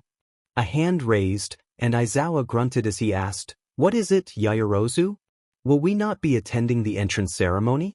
Meetings with the guidance counselor were scheduled for today as well. "We don't have time to waste on that sort of bureaucratic nonsense, not if you want to become heroes." Izuku grimaced at that. "I understand the entrance ceremony, but talking to the guidance counselor is kinda important. Heroes need a support system. UA is known for its freestyle teaching system. Teachers can do whatever they want as long as they produce results." "Hello, Paranoia, my old friend. Guess I'll have to feel out all of the teachers here too?" That sort of blanket permission sounded like an abuse of power just waiting to happen, and while Izuku trusted heroes, he did not trust teachers. All might is proof enough that good heroes don't necessarily make good teachers. Softball throwing, the standing long jump, the 50-meter dash, endurance running, grip strength, side-to-side stepping, sit-ups, and the seated toe touch. You've all done these tests before during middle school, correct? Everyone nodded. "So that's what we're doing." The Department of Education still prohibits the use of quirks while calculating those averages. They're just delaying the inevitable. It's not rational. Yeah. Even when I did well in gym class, all the other kids would immediately say that it was only because they couldn't use their quirks. It would have been better if I beat them at their best. Then again, that might have just gotten me beat up more. "Midoriya, how far could you throw in middle school?" Izuku jolted out of his thoughts, stammering as he said, 52 meters. Aizawa gestured for Izuku to stand in the middle of the pitching circle, and Izuku moved to do so, catching the ball when Aizawa tossed it his way. "Good. Now try it with your quirk. Do whatever you want, just don't leave the circle." Izuku's eyes narrowed at the way Aizawa worded that. "Whatever I want? There's no way that's not a loophole." He all but said it. "Give it all you've got," he said, neither confirming nor denying. That was answer enough for Izuku. "Uraraka, I'll help you with the 50-meter dash if you help me here." Their class cried out in outrage as Uraraka walked over with a grin to do just that. "Is this even allowed?" Ida demanded, chopping his arms down violently. Knowing what situations an ally is more useful in than you is important to hero work. Reckless heroes who think that they can do everything alone only get people killed. A hush fell over them all at that, and Uraraka tapped the ball with all 5 fingers before running out of the circle. Izuku took a deep breath before allowing green lightning to flicker over his form, and though he could hear Bakugo scream, Izuku ignored that to launch the ball forward. It traveled several hundred meters before it started floating up, and Uraraka kept her quirk activated until Aizawa's scanner dinged. He spun it around to show them all an infinity sign. It's important for heroes to know their limits. Midoriya would have gotten a good score on his own, But he got an amazing score because he knew when to step back. Identifying your limits is the first step to discovering what kind of heroes you'll become. What the hell? Explain yourself, Death. Bakugo blasted forward with every intention to attack him, but before Izuku could leap back, Bakugo was wrapped up in Aizawa's scar. The explosions fizzled out, and Izuku sighed in relief. What the? This cloth is so stiff. It's a capture weapon made of carbon fibers and a special alloy wire. Now quit using your quirk already. My eyes are getting dry. After a few more moments of struggling, Bakugo went limp. Aizawa let him go, sighing as he said, "What a waste of time. Come on, the demonstration is over. Wow, this is gonna be awesome. We really get to use our quirks, huh? The hero course is so cool." "Awesome, you say?" Izuku gulped at Aizawa's tone of voice, quickly scurrying over to rejoin the class. "You're all hoping to become heroes after 3 years here, and you think that it'll be fun and games? Well then, it's time to give you a dose of reality. The student with the lowest scores across all 8 events will be judged hopeless and expelled." "What?" Izuku looked over to Uraraka before saying, "So, wanna team up again? Team Usagi is a go. I'll also help with the standing long jump. Can you help with the endurance run?" "Sounds good to me." "Your fates are in our hands," Aizawa said as soon as the class quieted down. "Welcome to UA's hero course." "That's not fair. It's only our first day. How are we supposed to prove ourselves to you if you don't give us a chance?" An invisible girl cried out, and Izuku grimaced at the fear in her voice. "I can't imagine that her quirk will be super helpful here. Maybe I could. Life isn't fair, Hagakure. Natural disasters, highway pileups, rampaging villains. Japan is full of unfair things. It's a hero's job to correct that unfairness." Hagakure shrunk down, and Izuku tapped Uraraka's shoulder before jerking his head over at her. Uraraka nodded. "If you were hoping to spend your weekends lounging around with friends, then I'm sorry to tell you that you'll be doing no such thing. For the next 3 years, UA is going to be running you through the ringer. This is what it means to be plus ultra." The entire class moved over to where they were doing the 50-meter dash, and Izuku and Uraraka walked over to Hagakure. She was shaking like a leaf, clearly panicking, so Izuku gentled his voice and said, Hagakure?" She squeaked before whipping over to face the two of them. "Oh, it's you. What is it? We were wondering if you wanted to work with us." "What? But someone is gonna be expelled. I can't help you guys, so wouldn't it be more heroic to not drag you down?" Izuku shook his head firmly. "Hagakure, your quirk is amazing for heroics. You could specialize in infiltration and informatics, getting in and out of places without even being seen. We'd be doing the world a disservice if we let you take the fall on a bias test." "Exactly," Uraraka said with a sunny smile. "There's no reason not to help you when we can." Hagakure sniffled. "Thank you. Thank you so much." "Yes." Uraraka cheered. "Team Man in the Moon is a go. How'd you get that team name?" Izuku asked with a snort. Uraraka pointed to Hagakure, herself, and Izuku and said, "Team Invisible Space Man aka Team Man in the Moon." They all burst into laughter, watching as Ida and a girl with a frog quirk ran the 50-meter dash, and when Aizawa called Uraraka over for her turn, Izuku jogged over alongside her. Aizawa sighed when he saw them both standing by the starting line. "Are you two planning on being a hero duo or something?" "We want to form a hero team," Izuku said with a grin. He had thought about his role as the next holder of One for All for a long time, and this was the best thing that he could come up with. All Might had done a lot as the symbol of peace, but now everyone was dependent on one person. They all believed that All Might would save them no matter what. Izuku didn't want to continue that pattern. "No matter how powerful One for All is, I'm still only one person. I can't be everywhere at once," and even All Might started to crumble under the pressure eventually. What else can you call working long beyond when you should have retired? It'll be better to share that burden with several people I can trust, and it'll also lessen the impact of any of us needing to step back for a little while. I don't want people to panic because I got sick or injured. Maybe we'll be able to destroy the preconceived notion that only weak people who couldn't make it as heroes alone form teams while we're at it. Fine. As long as you still use your quirk somehow, Then I don't care what you do. They both grinned, and Uraraka lightened the gravity on her gym clothes and shoes before hopping on Izuku's back. They nodded to their tailed classmate, got ready, and took off as soon as the buzzer sounded. 4.26 seconds. They walked back over to Hagakure with huge grins, watching as the boy with the laser quirk raced against a girl who skated across the track on acid. Izuku was up next, running next to Bakugo. Just his luck, but he was incredibly pleased with himself when he crossed the finish line before Bakugo did. 3.74 seconds. Bakugo screamed when the device cheerily said, 4.13 seconds. Izuku just ran back to the start of the line, holding Hagakure up, who couldn't turn off her quirk, so it counted as her using it and racing against a boy with hair that was white on one side and red on the other. The boy iced both lanes of the track before taking off, so Izuku wound up leaping over the entire thing, apologizing to Hagakure when the device said, 4.79 seconds. It's totally alright, Midoriya. I would have been screwed trying to run on ice. Izuku looked over to see the boy looking at them oddly, and Izuku tilted his head in question. His classmate averted his eyes before rejoining the class. What was that about? Shortly after that, everyone moved on to the grip strength test. There was no real way to help each other here, but when Izuku powered up and got a score of 300 pounds, he was proud of it.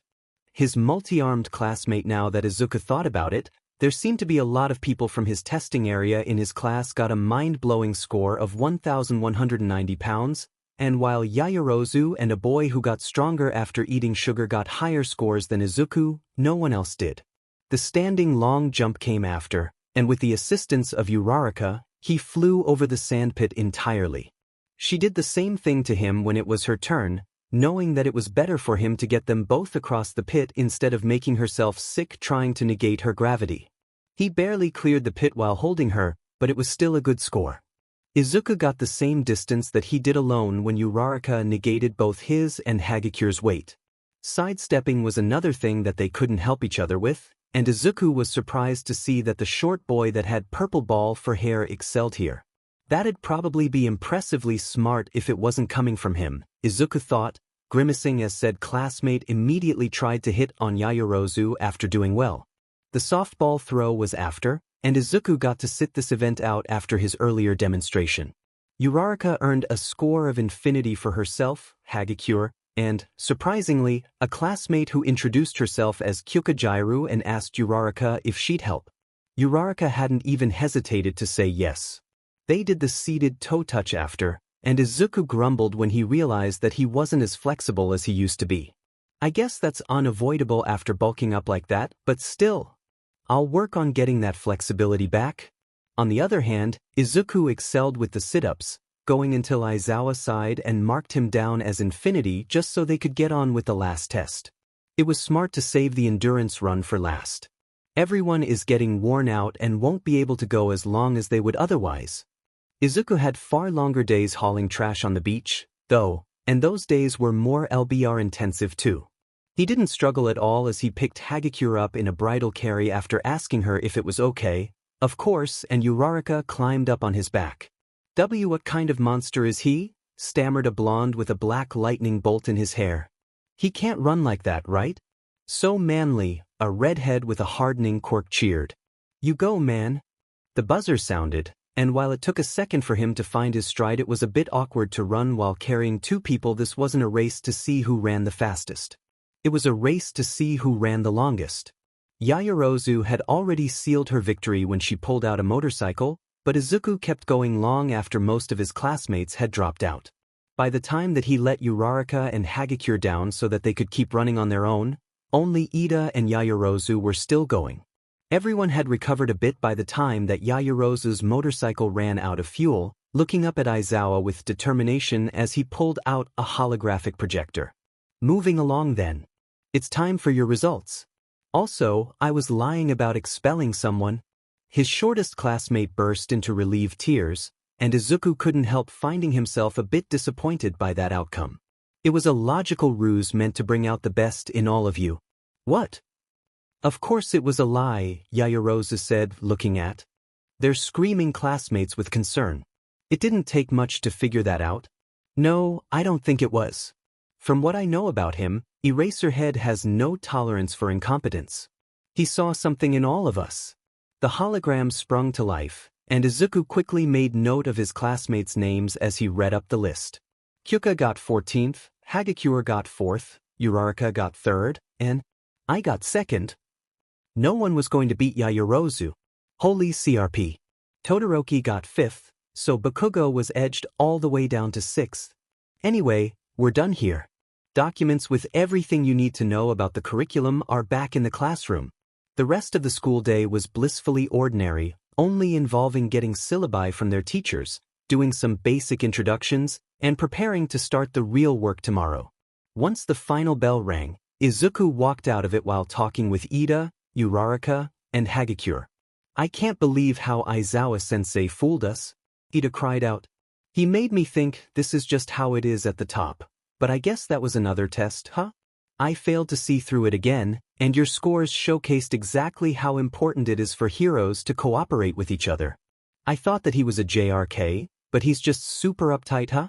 Izuku laughed, saying, well, I just tried to treat it like we were on the field, you know?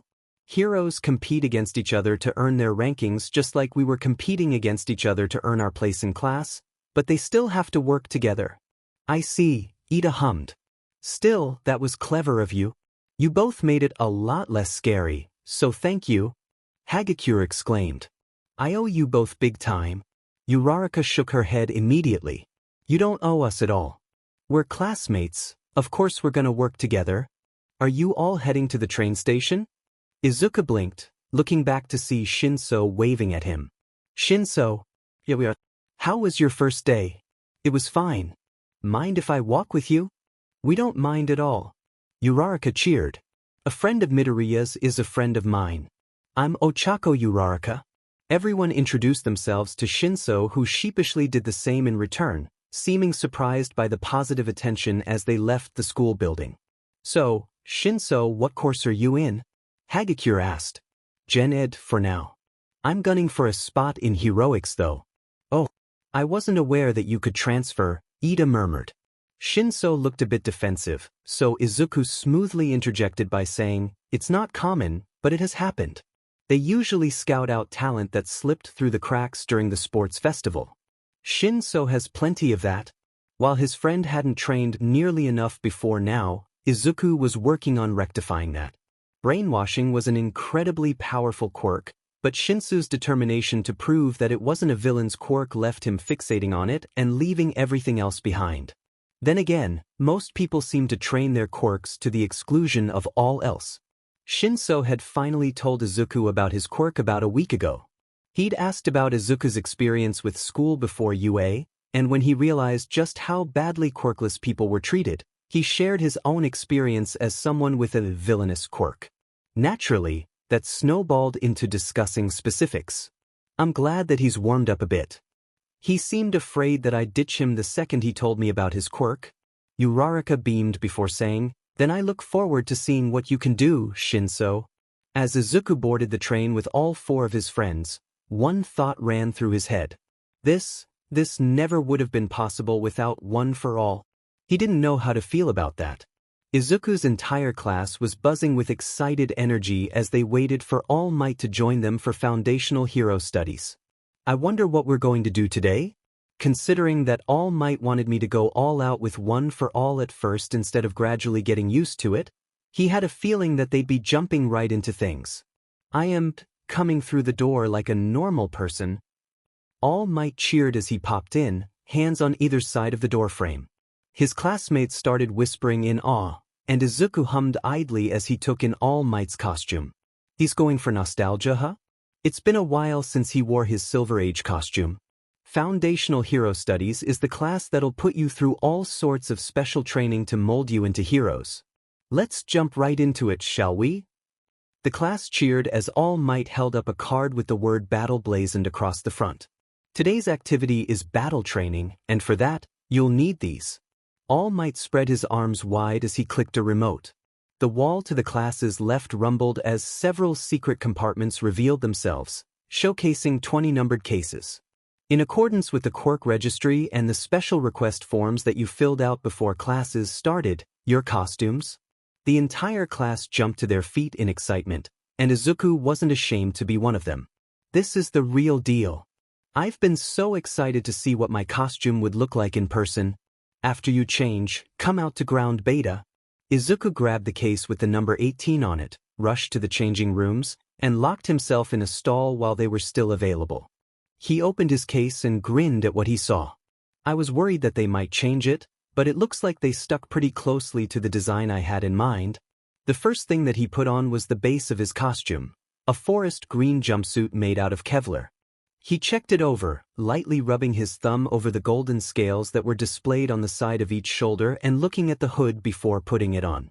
It fit perfectly, and Izuku was immensely pleased to see that they kept the lop-eared look he wanted. His costume was accented with a bright red belt that had built-in pouches for carrying first aid supplies, future identification, and anything else that Izuku might need. His darker red gloves, he and his mother had been worried about blood showing on them if anything ever happened with golden accents went on next, and they were also made out of Kevlar. I may as well take advantage of the fact that UA makes these, right? Better to have stab-proof, bulletproof, flame-resistant material that protects me since I can.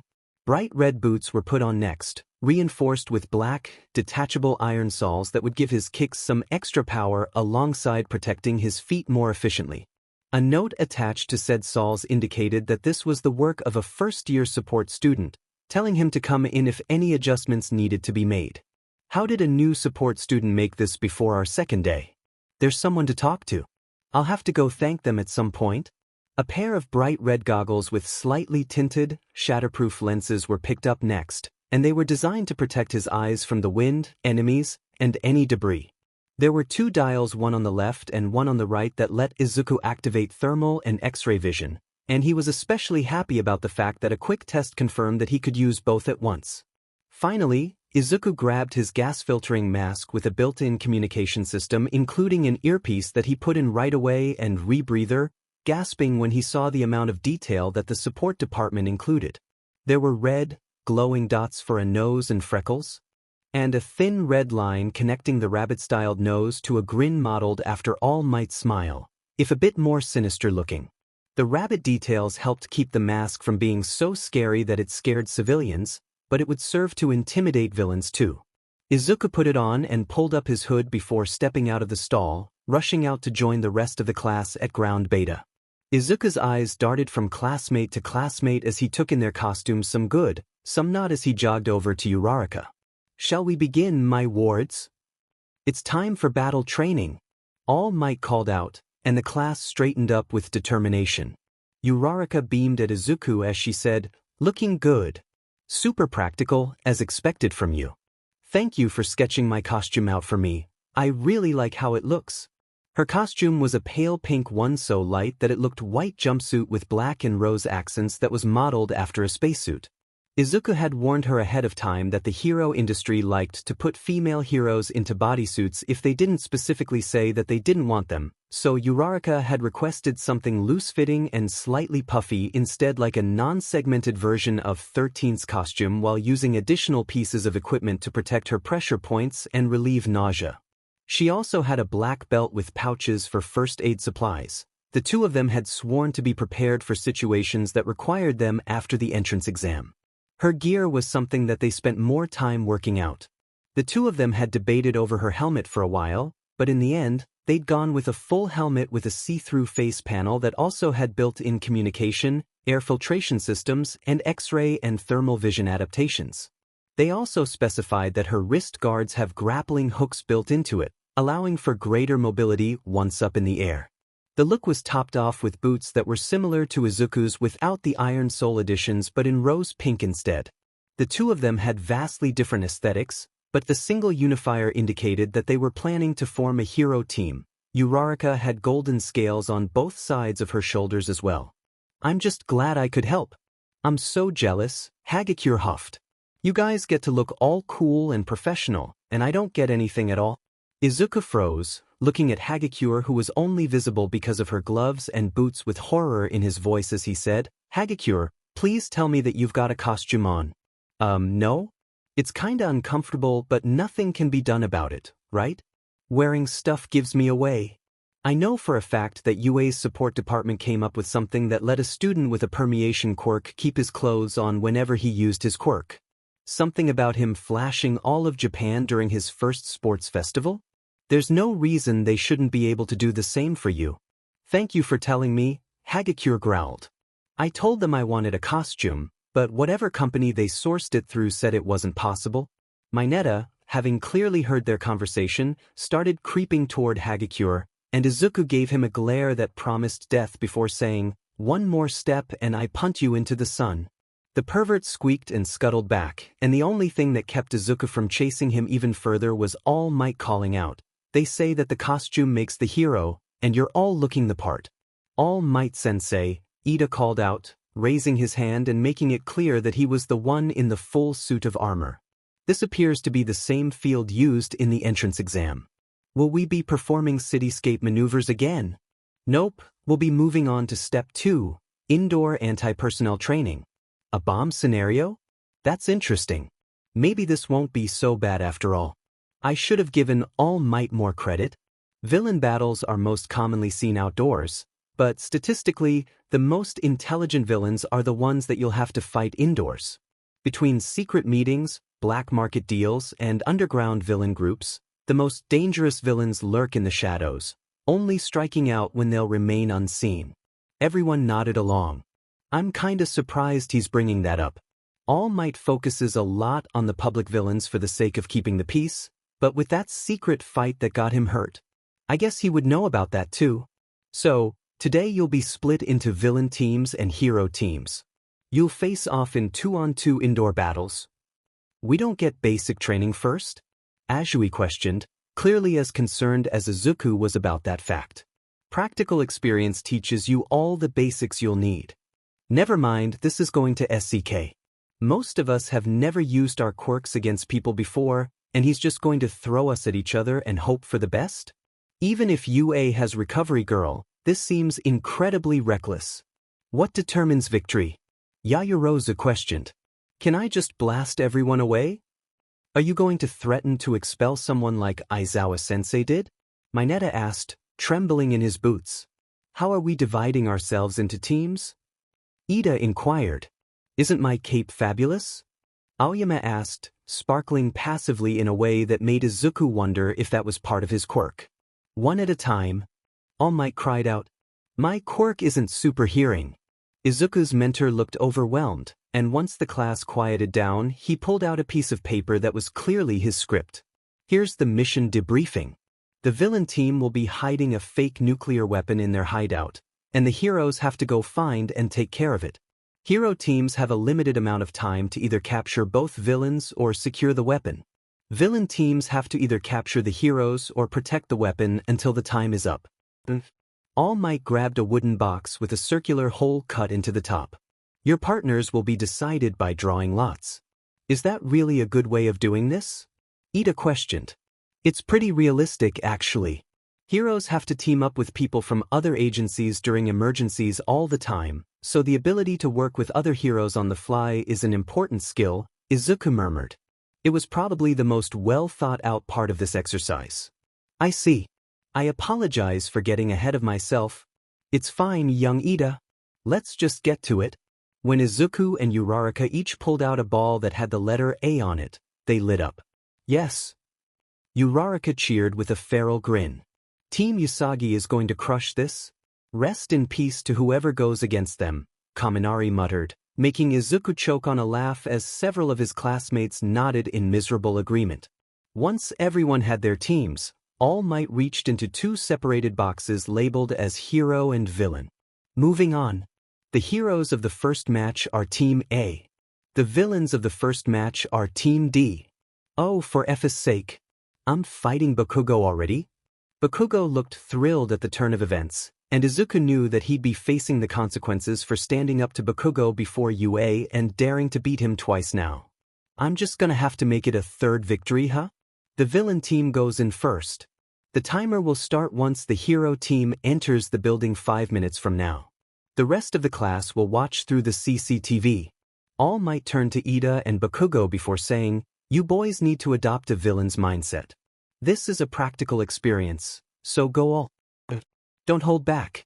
Though I will, of course, stop you if things go too far. Izuku gulped as Bakugo and Ida walked into the building, thinking, I just hope we have the same idea of too far. Given UA's entrance exams, I can't be too sure of that. We better memorize these blueprints, Uraraka muttered, studying the layout just as intensely as Izuku was.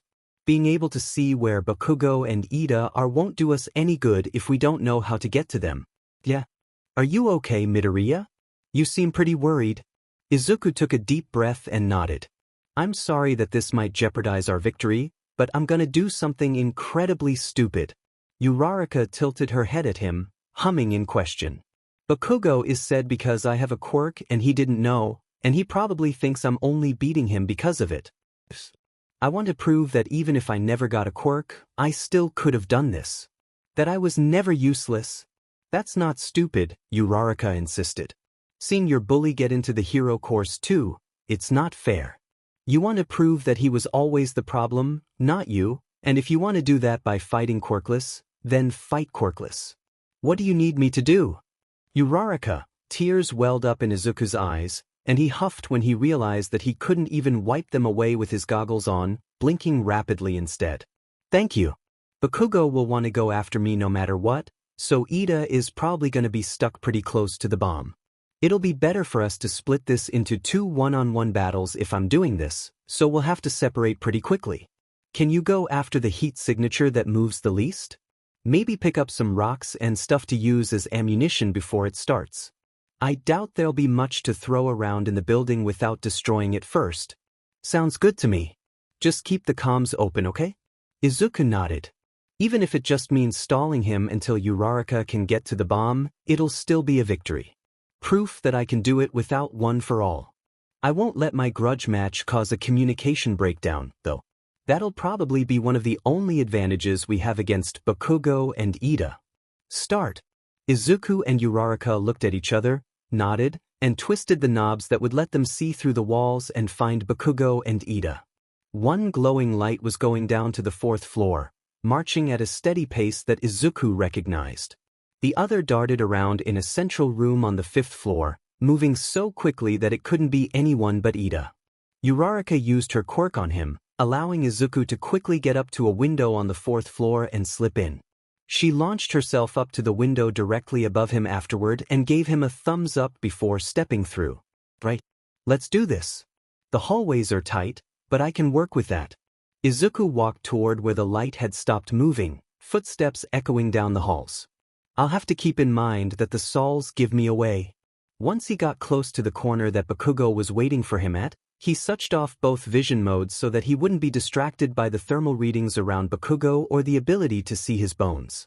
Bakugo whirled around the corner, launching a massive explosion at Izuku's face that he was barely able to dodge by jumping back. I've made contact with Bakugo.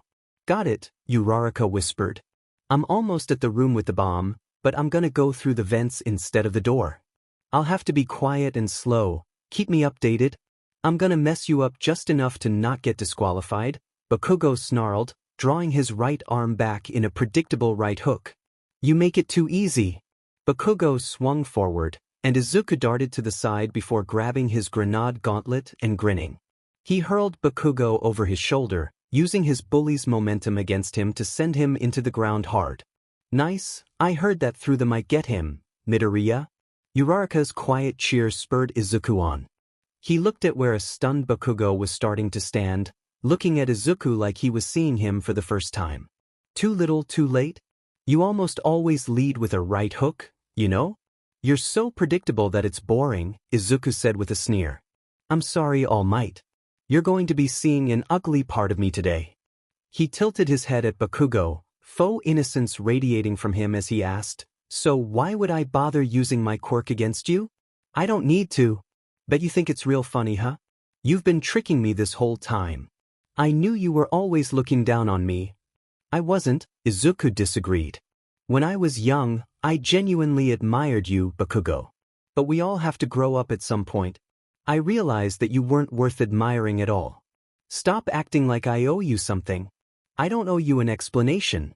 I don't owe you my time. I don't owe you a demon thing. Izuku mirrored Bakugo's feral snarl with one of his own, not that it could be seen behind his mask. It made him feel more powerful. I wasn't looking down on you then, but I sure am now. You disgust me. I'm pretty sure I actually hate you, Bakugo. Ooh, you pisses me the F off. You've got some demon nerve, Deku.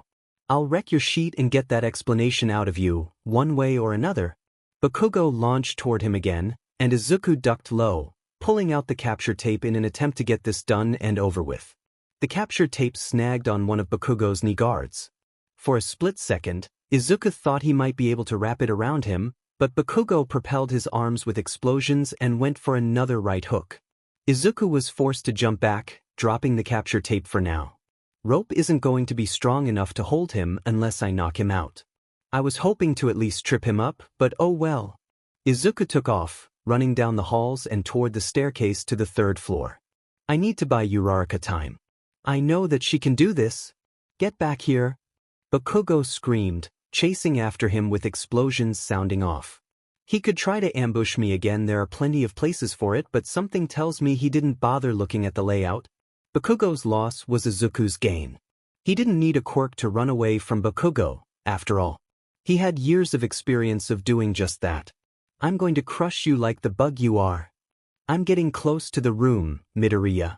I should be able to drop down on the bomb soon. Izuku chuckled as he kept running, saying, good. Just make sure to be quiet about it. People rarely look up, so you should be good as long as you don't alert him. Will do. He ducked around a corner, crouching down as his air filtration system worked overtime to provide oxygen in the airtight space. The soft mechanical whirring was the only indication that Izuku was hiding there at all, and he quietly twisted the knobs on his goggles again to search for Bakugo. Izuku darted away again when he saw just how close Bakugo was, but his footsteps alerted Bakugo to his position. He turned the knobs again as blindingly bright explosions came back into view, and in Izuku's haste to get away from Bakugo, he didn't realize that he was running straight to a dead end. Not until it was too late. I'm all loaded up, Bakugo said with a chuckle. You still not gonna use it? Quit mocking me, I'm not afraid of you, Bakugo. Izuku's earpiece crackled. I'm in position. Dropping soon. Bakugo lifted his hand, pointing his grenade gauntlet directly at Izuku. Now that he looked more closely at it, Izuku could see that it wasn't just an aesthetic choice. It's a weapon. You know, I should thank you for running like a coward.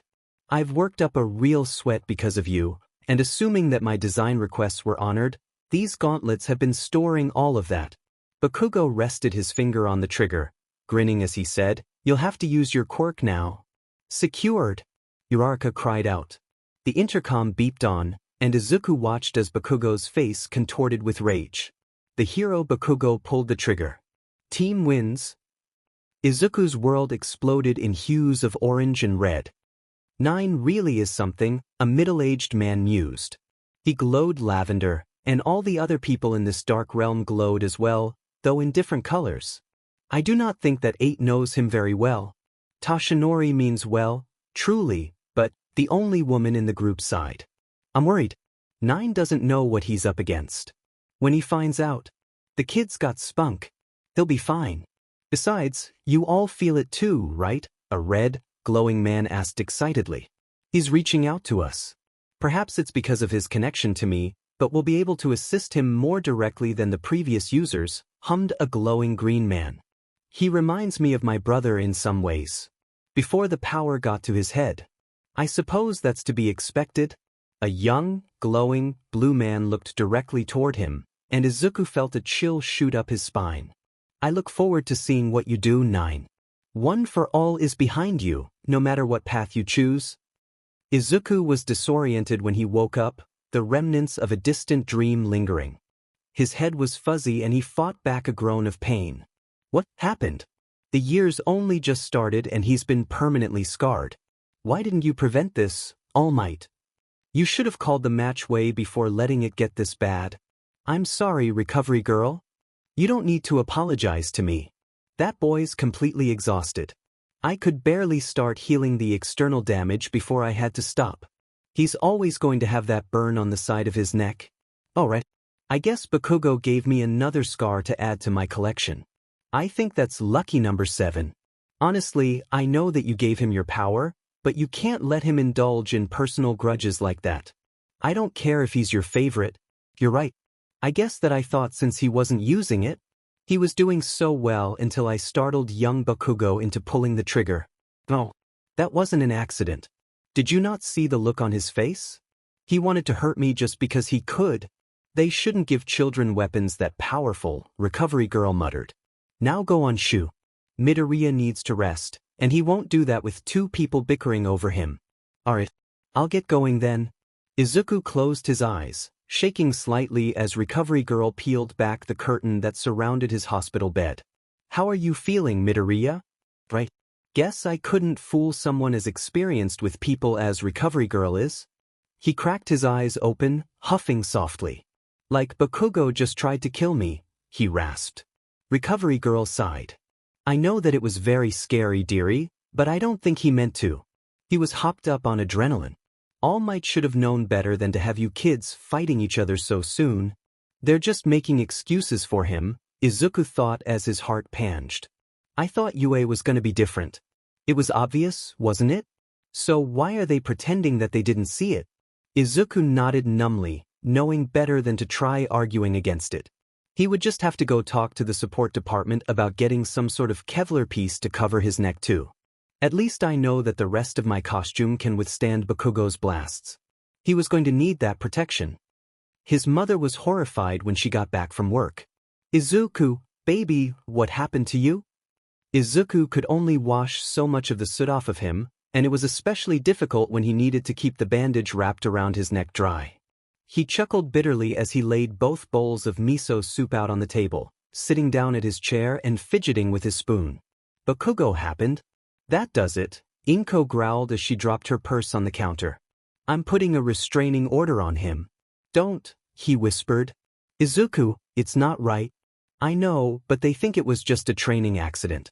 UA is the best thing that ever happened to me. I have friends and hope for my future and, Izuku sniffled, dropping his spoon in his bowl as he rubbed at his eyes. I don't want them to choose Bakugo over me too. I don't want to give them that choice.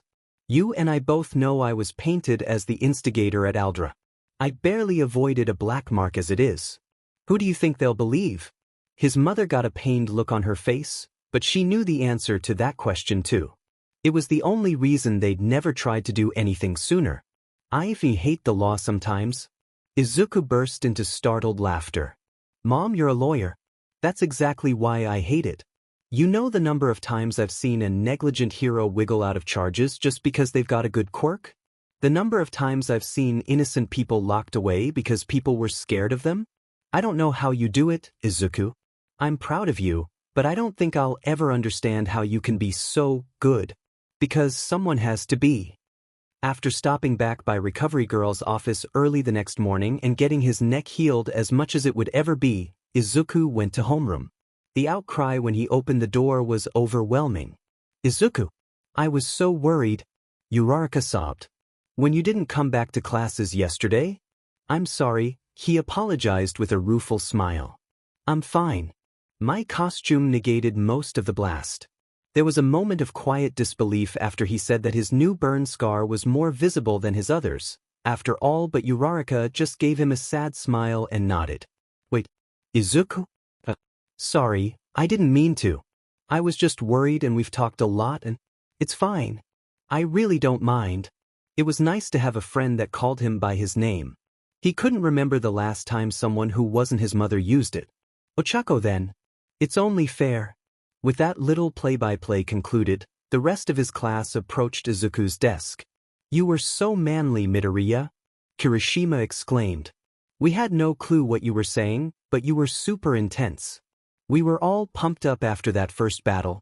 I was impressed by your dodging skills, Ashido said with a grin. You move like a dancer. Did you take any classes? Nothing formal, Izuku answered with a shake of his head. Mom has a hard time making time for exercise, though, so we started doing routines together in the evenings. Why didn't you use your quirk yesterday, Karo? Bakugo perked up when he heard Ajui's question, glaring at Izuku like he was daring him to dodge the question. Izuku sighed. Fine. You'll get this much. Not much point in having a cover story that no one knows. My quirk manifested really late. I trained hard, planning to become a quirkless hero, and then I found out that I had a quirk the whole time that just had special activation conditions. It felt a bit cheap. I wasn't going to hold back during the entrance exam, but I guess that I just wanted to see if I could have done it. I wanted to reassure myself that I didn't need my quirk to become a hero. I think I would have always felt bad about using it if I didn't. The entire class minus Ochako, who already knew this, and Bakugo, who just looked said went dead silent, wide-eyed with shock. Kaminari was the one to break the silence. What? You're this crazy strong and got your quirk later than us. You are one who knows the darkness, Tokoyami observed. That you continue to embrace it despite your newfound light is admirable. Tokoyami's quirk popped out of him, looking at Izuku and saying, what Fumi means is that he thinks that it's cool that you're honoring where you started and what kind of hero you wanted to be. Quiet, dark shadow, Tokoyami grumbled. Ascension quirk? Those are so rare. I'll have to talk to Tokoyami and Dark Shadow later and ask them a few questions. The classroom door opened, and the few students who were standing scrambled to get to their desks before Aizawa walked in. Everyone was dead silent. Much better. Aizawa sat a stack of papers down on his desk. Good work with yesterday's battle training. I've looked over all of your grades and evaluations. Bakugo. Bakugo jolted upright. You're prohibited from using your gauntlets until you prove that you can use them safely. Yesterday's misfire could have had lethal consequences. Surprisingly, Bakugo conceded with a nod, sinking into his desk. He glanced nervously at the scar trailing up Izuku's neck. Are you uncomfortable when you're forced to see the aftermath of what you do to people, Bakugo? IFNG hope so, Izuku thought spitefully. Midoriya. Whyas? Don't get so caught up in proving something that you neglect your advantages. You could have disabled Bakugo almost instantly and you know it. Izuku grimaced, but Aizawa wasn't wrong.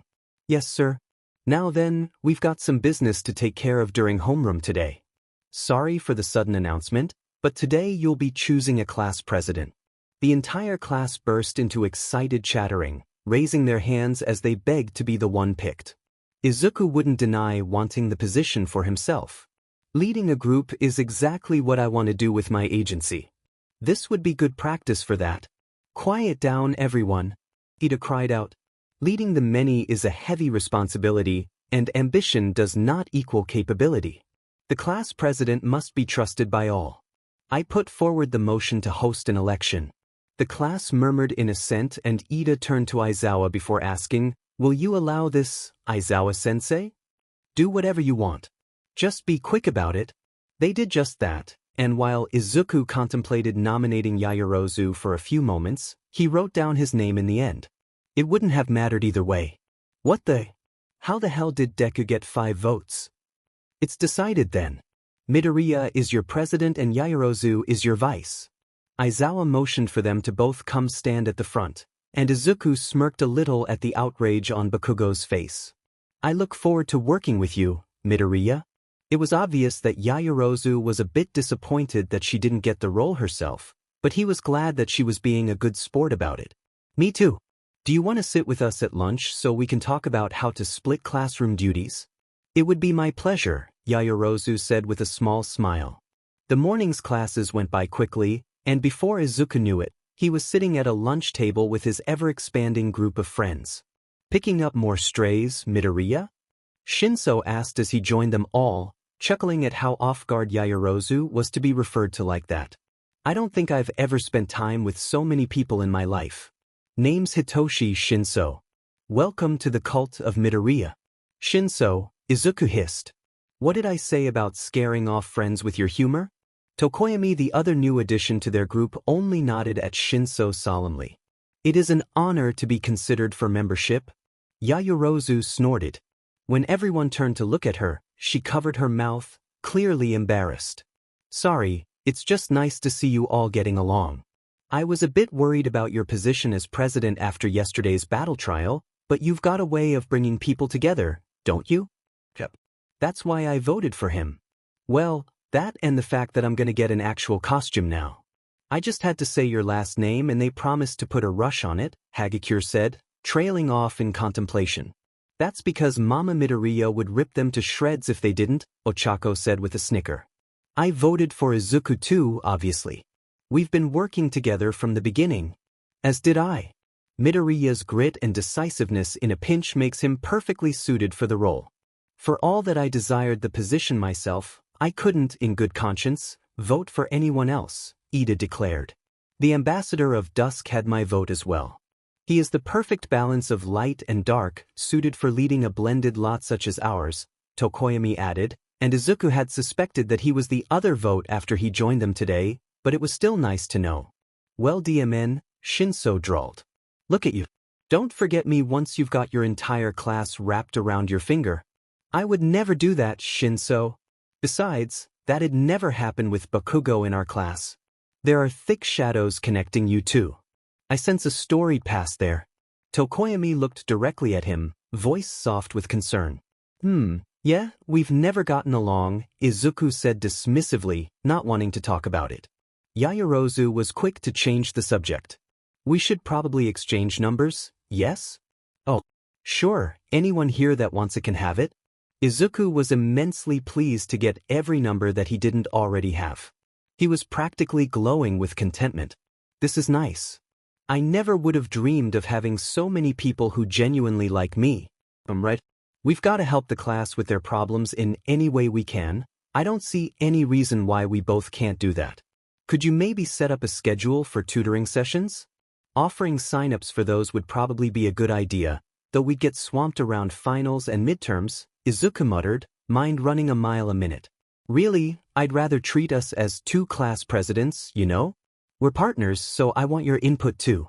Yaoyorozu looked stunned by that, but Ida only nodded solemnly.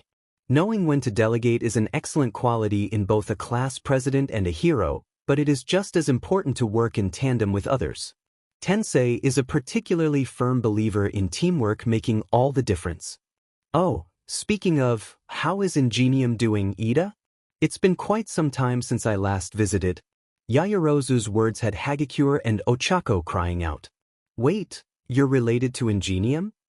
I knew you were a rich boy. Ida flushed. Oh yes. I try not to advertise it, but I am the second son of the Ida family. Ingenium is my older brother. Any further conversation was cut off by a shrill alarm. Security level 3 has been broken. All students please evacuate in an orderly fashion. What's security level 3? Ida asked, tensing up as the people around them started jumping to their feet. It means that there's an intruder on the grounds. An upperclassman yelled over his shoulder. It's never happened in my time here. We need to hurry up and get out. Several of Izuku's friends started standing up, but he held up his hand and said, wait. Midoriya, we've got to evacuate. Hagakure cried out. Look at everyone. They're practically stampeding. Trying to walk out right. Now would just get us trampled. We need some way to direct them. Izuku turned to Yaoyorozu, a light bulb going off in his head. Yaoyorozu, could you make a megaphone? Oh, of course. She did so and handed it over to him, and Izuku mentally apologized to whoever had to clean the tables before jumping up on top of it, turning the megaphone on, and maximizing the volume. Attention everyone! The yell was almost deafening, but it did the job. Some people were still frantically running, but most of them had slowed on instinct and turned to look his way. Rushing like this will only make it more likely for you to get hurt. Everyone needs to file out of the building slowly. Hero students, raise your hands. He did so himself, watching as his friends, the rest of his classmates, and several people he didn't recognize did so as well. Anyone who is afraid of going alone, group up with a hero student. We'll keep guard. Izuku hopped down from the table once the students started doing just that, breathing a sigh of relief. Several people came over to him and his friends, and they all split them evenly and began walking toward the exit.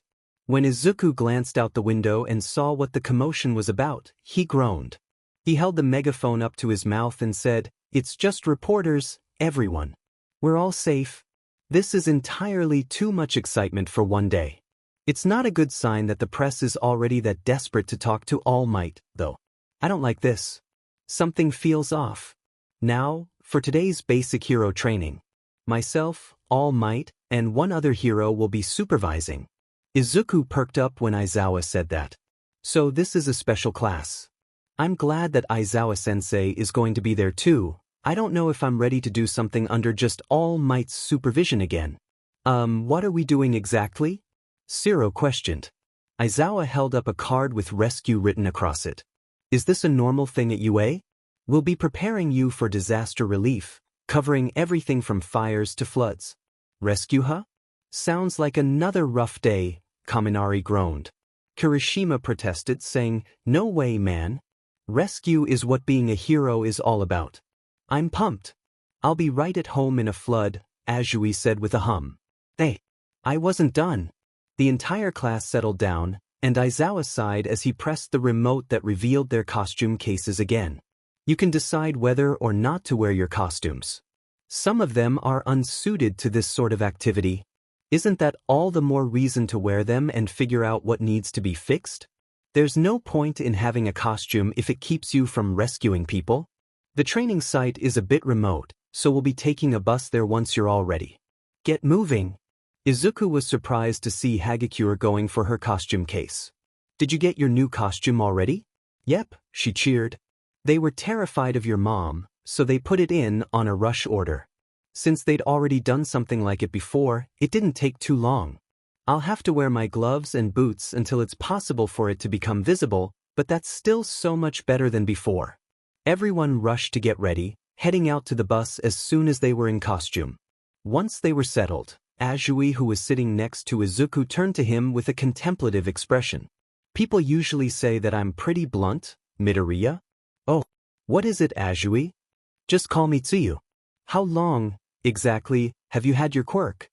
Izuku froze. I was wondering that too. It's super manly that you honed it with even less time than we've had.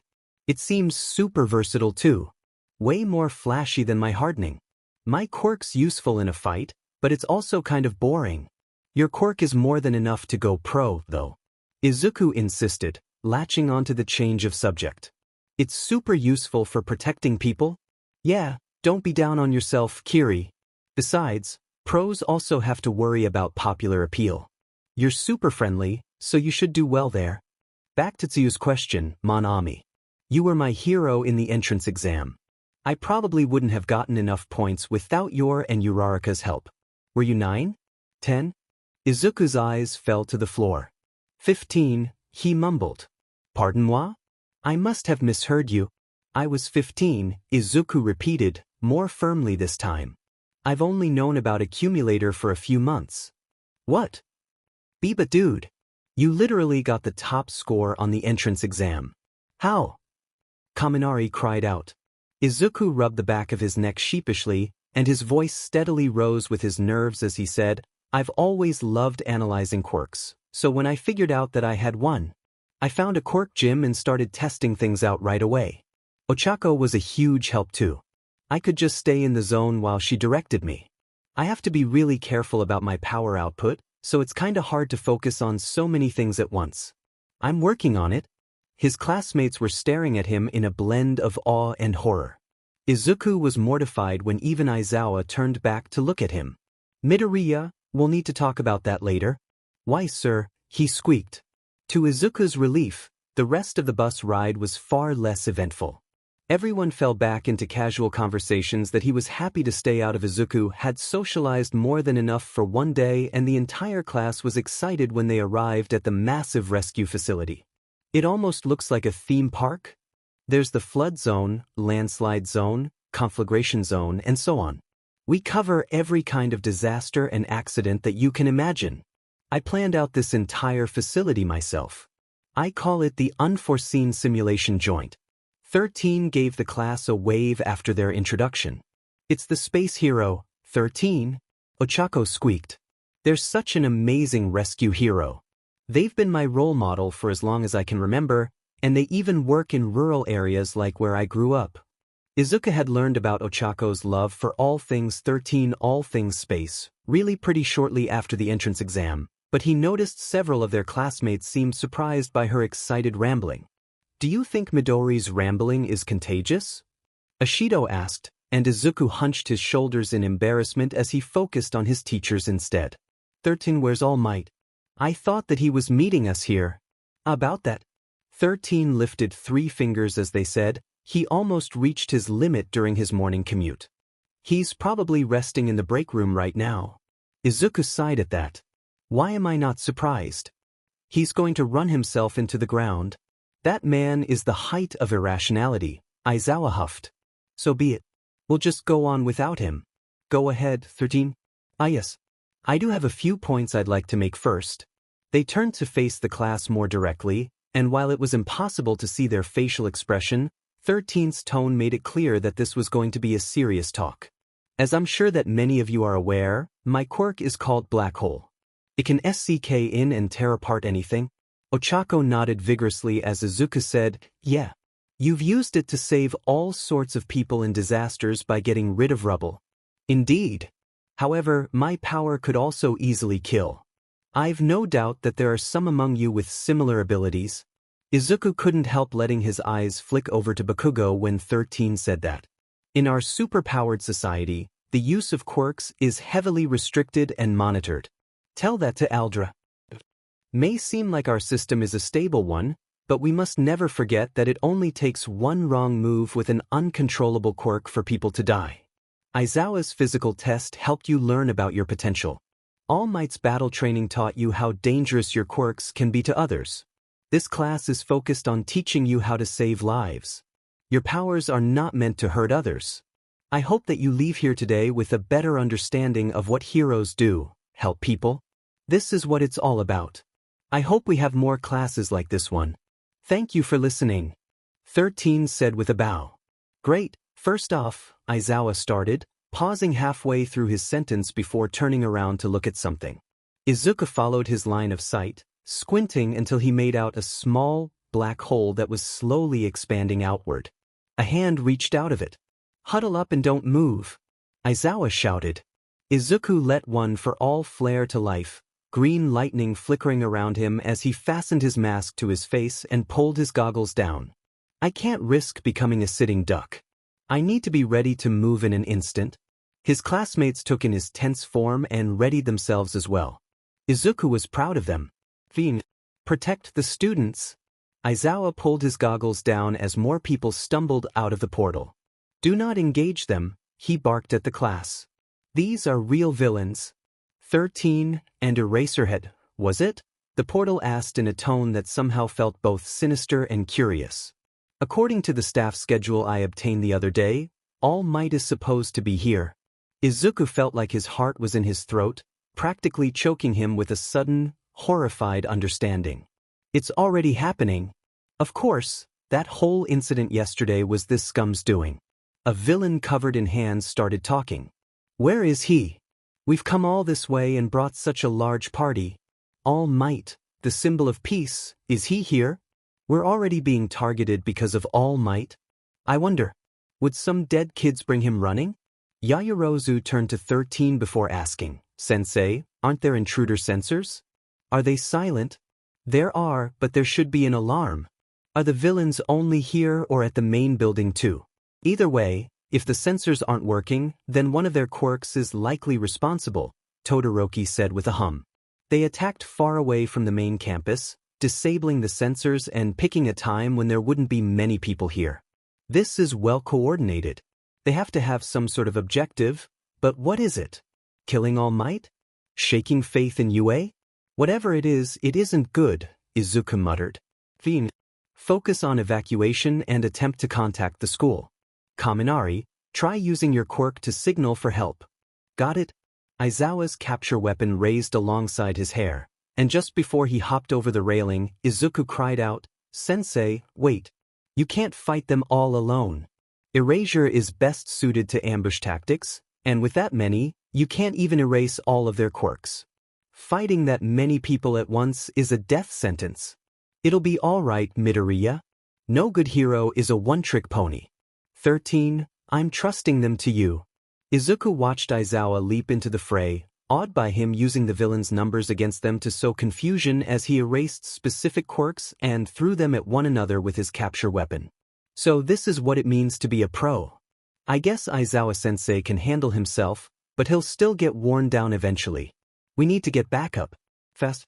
He joined 13 and his classmates, pointedly lingering at the back of the group while they made their way to the exit. The portal villain kept them from going very far. I'm afraid that I cannot allow you to escape. Everyone froze, and the portal villain chuckled before saying, "Greetings. We are the League of Villains, and I am known as Kurojari. Forgive our audacity, but we have come here today to end the life of All Might, the symbol of peace." I had a feeling, if they planned this out so carefully, then they probably have a way to do it too.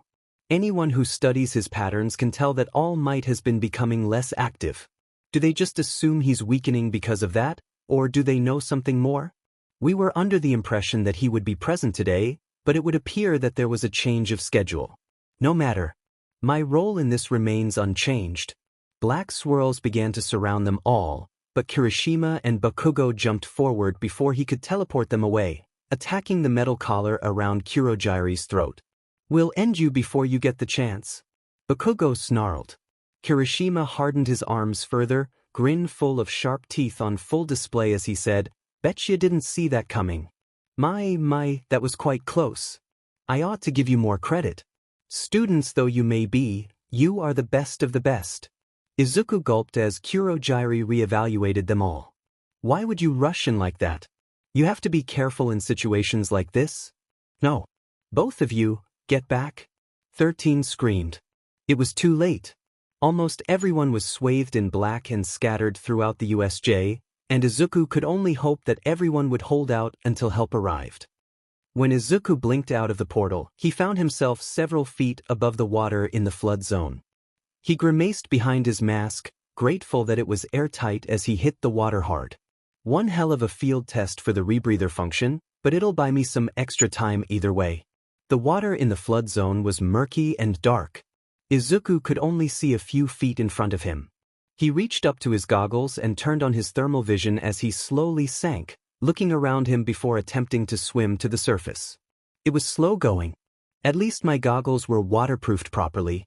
"There you are," a shark villain called out with a fanged grin, though the voice was distorted by the water.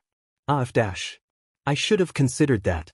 Sharks are cold-blooded, and there are probably a few other people here who won't register at a different temperature from the water itself. A gaping maw opened, stretching so wide that Izuku worried he might be swallowed whole. "It's nothing personal, kid, but it's time to say goodbye." Izuku tried to JRK away, but he wasn't used to moving underwater. He was slow, too slow, and the only thing that kept him from losing a chunk of flesh was Tsuyu rushing in out of nowhere and kicking the shark villain in the jaw. She held Mineta under one arm and shot her tongue out to grab him before swimming upward, surfacing next to a boat that she quickly set Izuku down on top of. Mineta was thrown up shortly afterward, and then Tsuyu climbed up the side to join them.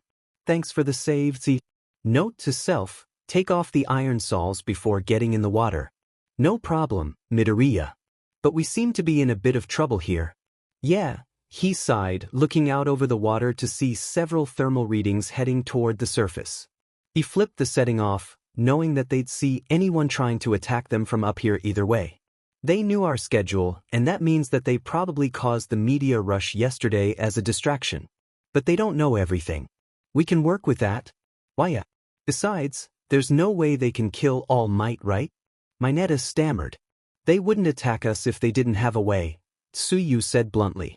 She turned to Izuku before asking, "What do you mean they don't know?" "Everything? They sent you to the flood zone, Tsuyu. The villains have our schedule and we're divided to fight in regions that they excel in, but if they knew about our quirks, then they would have sent you to the conflagration zone. We have to exploit the fact that they don't know what we can do." Izuku looked over at where several heads were peeking out of the water, jerking his head in that direction. "They're not trying to climb on the boat, see? They're being cautious. It's a shame that we can't count on them underestimating us, but I think I have an idea." "I see," Tsuyu croaked. "Then I'll explain my quirk. I can jump really high, stick to walls, and my tongue can stretch to a maximum of 20 meters. That's not a frog thing, but one of my grandparents had a chameleon quirk and the mutation stuck.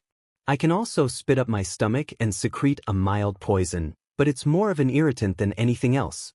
Whoa, that's super versatile, Izuku murmured, mind racing with the possibilities. Analyze later. Focus now. I'm still learning a lot of the ins and outs of my quirk, but right now I take in ambient energy, store it, and can use it later. It seems to act as a general enhancer that makes me faster and stronger than a baseline human. They both turned to Mineta. He pulled one of the ball off of his head and stuck it to a wall. It's really sticky. If I'm feeling good, then it can stay up there all day, but the time varies. A new one grows out to replace the old one, but if I pull too many too fast, then I'll start bleeding. They also bounce off my own body without sticking to me. That could be useful in a lot of scenarios, but in this situation, it's not going to be especially helpful. It's all right. Tsuyu and I should be able to do this either way. Suddenly, a massive wave rocked the ship, making all three of them stumble. I'm getting bored over here. Let's finish this. He split the boat straight in two, Karo. Mineta panicked, flailing as he threw several purple orbs into the water. The villain's cautiousness around them and refusal to touch them only proved Izuku's theory. Tsuyu, climb to the top of the boat with Mineta, please. How close to the shore will you be able to jump if you only carry him? Pretty close. But what will you do, Midoriya? He turned back to face them, a savage grin hidden beneath his mask. I'm going to bluff. I want you two to go while I'm keeping them distracted. I'll jump after you right after. Tsuyu started climbing up the tallest part of the boat while hauling Mineta up with her, looking down at Izuku with a worried expression. It's all right. I've got this. He let one for all flare to life, chuckling as the villains in the water balked at the green lightning surrounding him. You guys didn't think this through, did you? He shouted. What kind of morons send someone with an electricity quirk to a water zone? The villains burst into a cacophony of terrified yelling. OF dash. Sheet, get away. Get out of the water. Tsuyu used their distraction to leap away, and Izuku looked down on all of the villains as the boat sank closer and closer to the water. Most of them were already swimming toward the edges of the water, but a few stubborn villains still lingered by the boat. You know, I don't want to kill anybody, but I'm pretty sure that they'd class this as self-defense. Wanna find out? Izuku kept his voice eerily light, hating every second of it. I don't like saying stuff like this, but it's better than actually hurting them. Thankfully, his intimidation tactic worked. As soon as the remaining villains were too far away to threaten him, Izuku launched himself over the water. He got about halfway across the zone before he hit the water. His iron saws weighed him down enough that he was forced to swim underwater for a while, but his mask allowed him to breathe just fine until he resurfaced in the shallows. He rejoined Tsuyu and Mineta at the edge of the water with a relieved sigh. Good job, Karo. Acting like you had an electricity quirk was smart. Thanks, Izuku said sheepishly. A totally dependable class president. Mineta sobbed. You saved us. It's no big deal, really. What should we do now, Midoriya?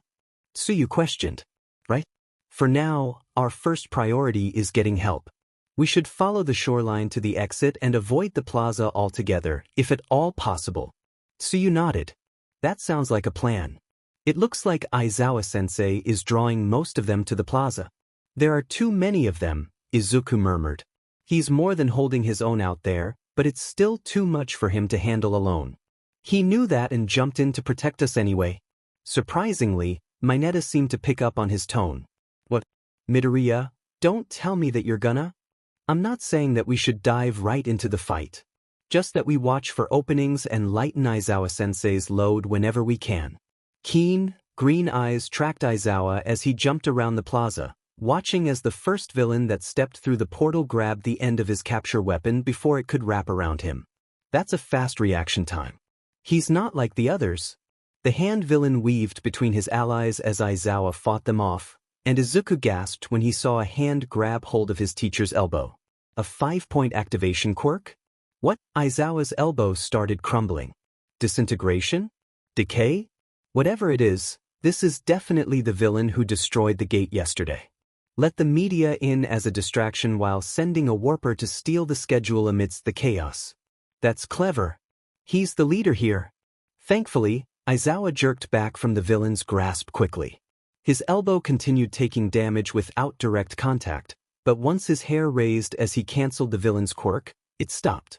Izuku made the mistake of assuming that things would be okay. Aizawa wouldn't make the same mistake again. He'd find a way to avoid the hand villains, well, hands, right? Then a behemoth with an exposed brain and a gaping beak with jagged, rock-like teeth rushed over to Aizawa in an instant, slamming him down and pinning him to the ground. The hand villain's delighted voice was loud enough to carry over to them. Meet the anti-symbol of peace. This is the bioengineered Nomu.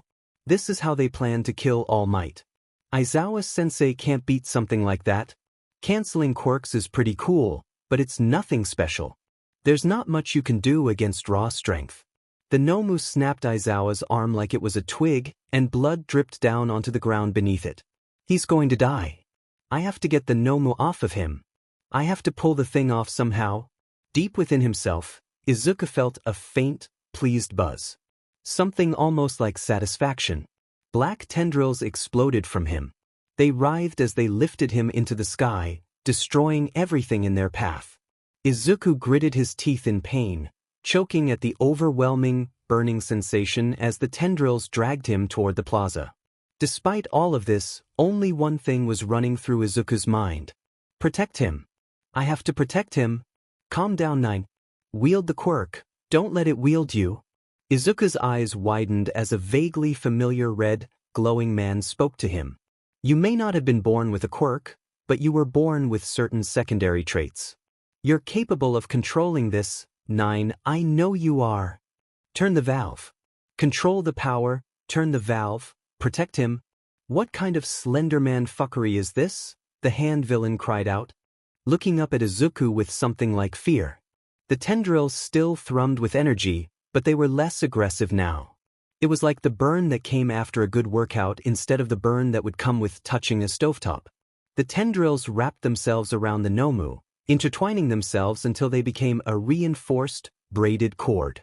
Izuku could feel the beast struggling against the restraints, but these tendrils could not be broken. They stretched, they heaved, and they hurled the Nomu through the roof of the earth. Far, far away from the people he cared about. He would not let this creature threaten them. Stay with me, kid. Don't lose yourself to this. There's still a threat here. Izuku heeded the glowing man's advice, taking a few deep breaths before lowering himself to the ground and patting the tendrils affectionately. He planted himself between the hand villain and Aizawa, the green lightning of one for all sparking up alongside his tendrils in an unholy dance of light and shadows. You will not touch him, Izuku declared. Leave. Why? How interesting, the villain hummed, sizing Izuku up. You must be a hidden boss. No wonder All Might didn't show up for this level. Kurogiri suddenly appeared by the hand villain's side. Tamura Shigaraki. Glowing, yellow eyes blinked as they took in the scene. What on earth? Kurogiri, is 13 dead? Black tendrils flared and swayed menacingly as Izuku stared them both down, waiting for the answer to that question. They were incapacitated but not eliminated.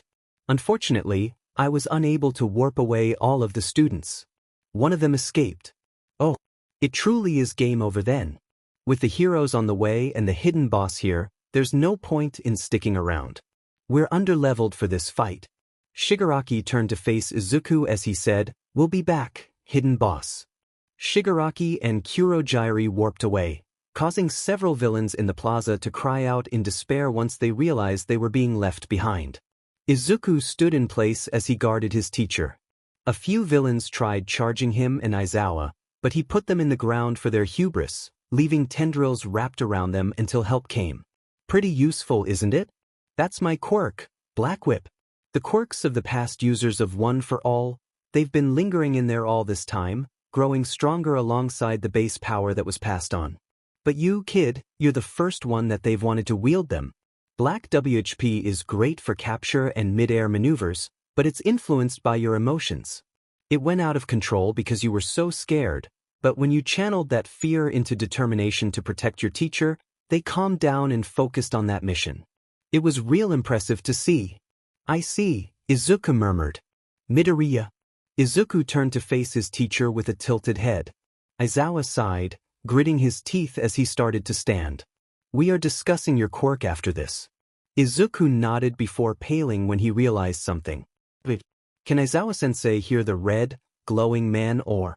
Don't panic, kid. The only one who can hear me is you. One for All's secret is still safe.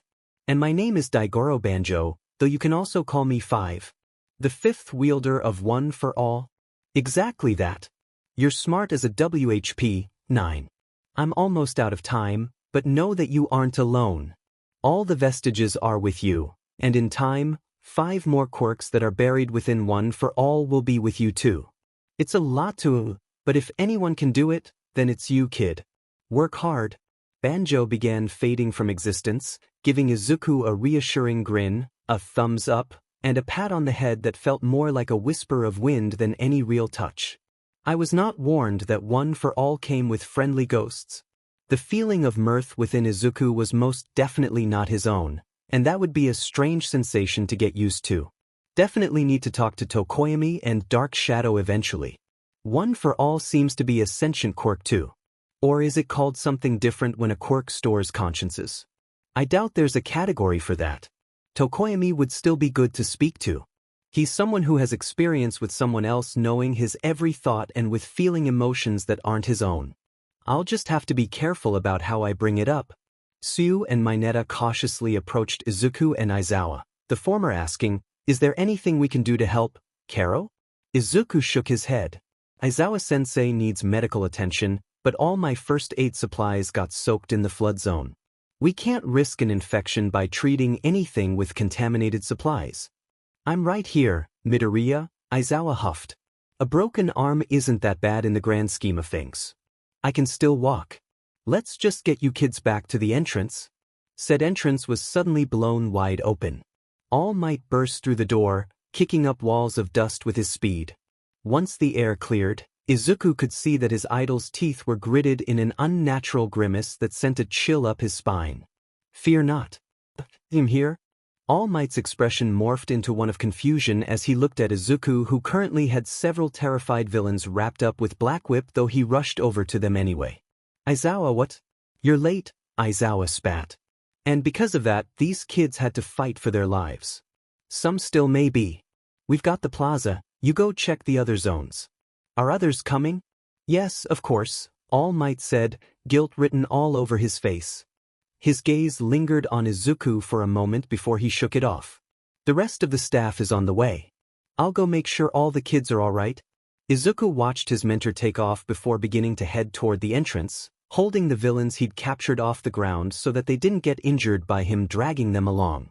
Not like these guys are any kind of threat anyway. Ochako, Ashido, and Siro were crying at the entrance once they got there, clearly relieved that everything was over. Sadu was sitting down heavily as he took deep breaths in and out. Izuku hissed when he saw how the whole back of 13th's suit had been obliterated.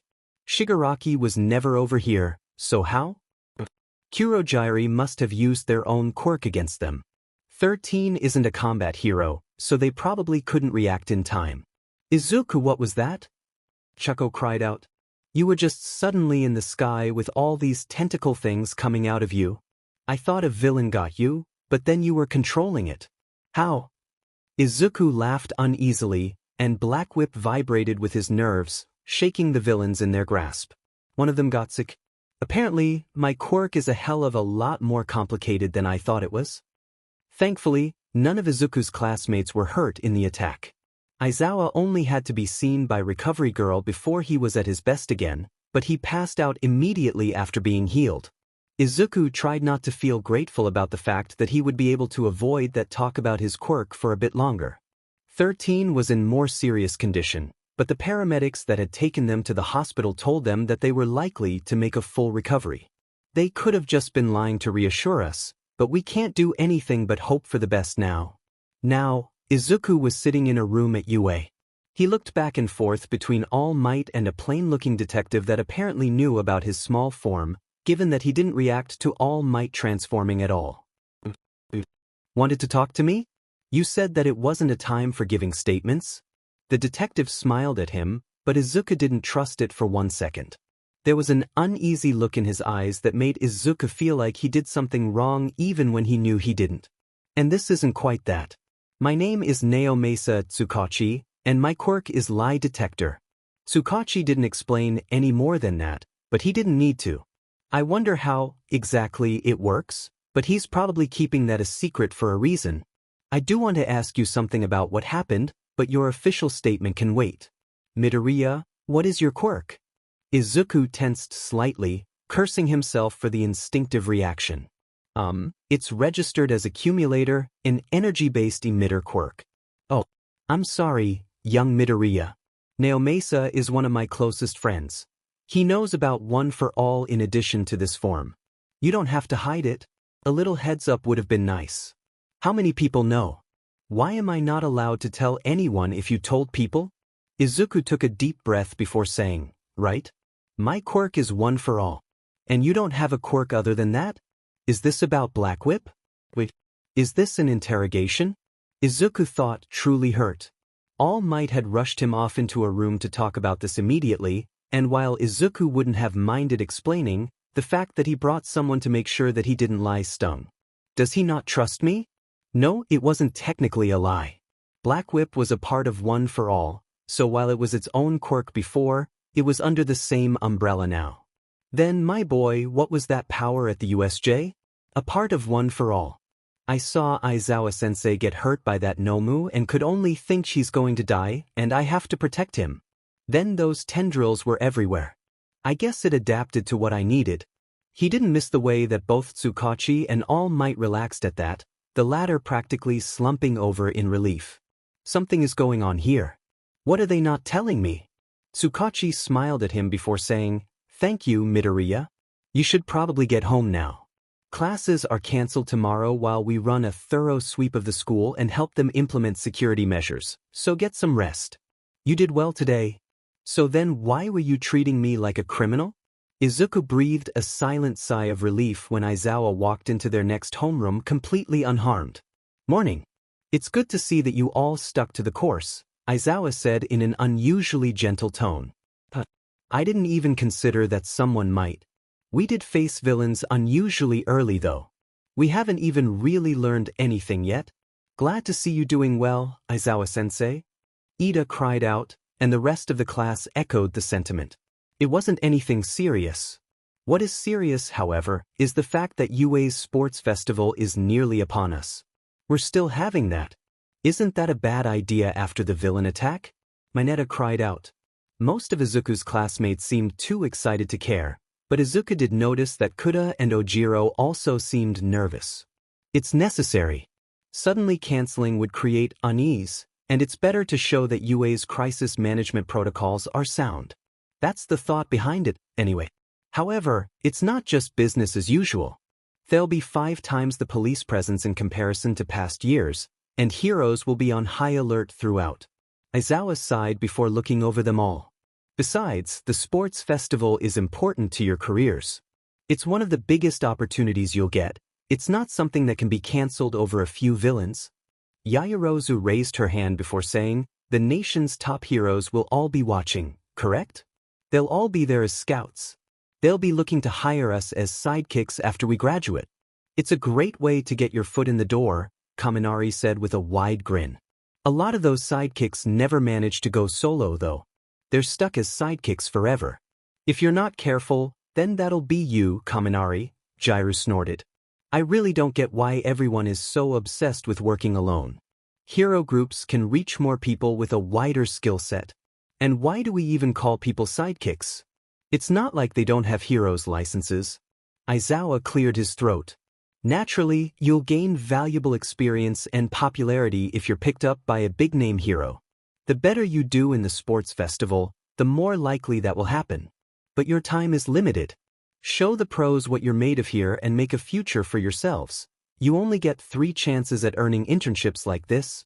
Morning classes went by in a flash, and before he knew it, Izuku was excitedly asking his friends about why they wanted to become heroes. I wish to uphold the family legacy and make my brother proud, Ida declared. It would be my honor to work under my brother until there comes a time where I'm ready to work on my own. Ochako looked decidedly uncomfortable for a few moments before saying, for the money. I know that it sounds bad, especially compared to Ida's reasoning, but I just... Nothing wrong with wanting to take care of yourself, Shinso insisted. Anyone who says otherwise is an a-hole that doesn't know what it's like to be poor. Yeah.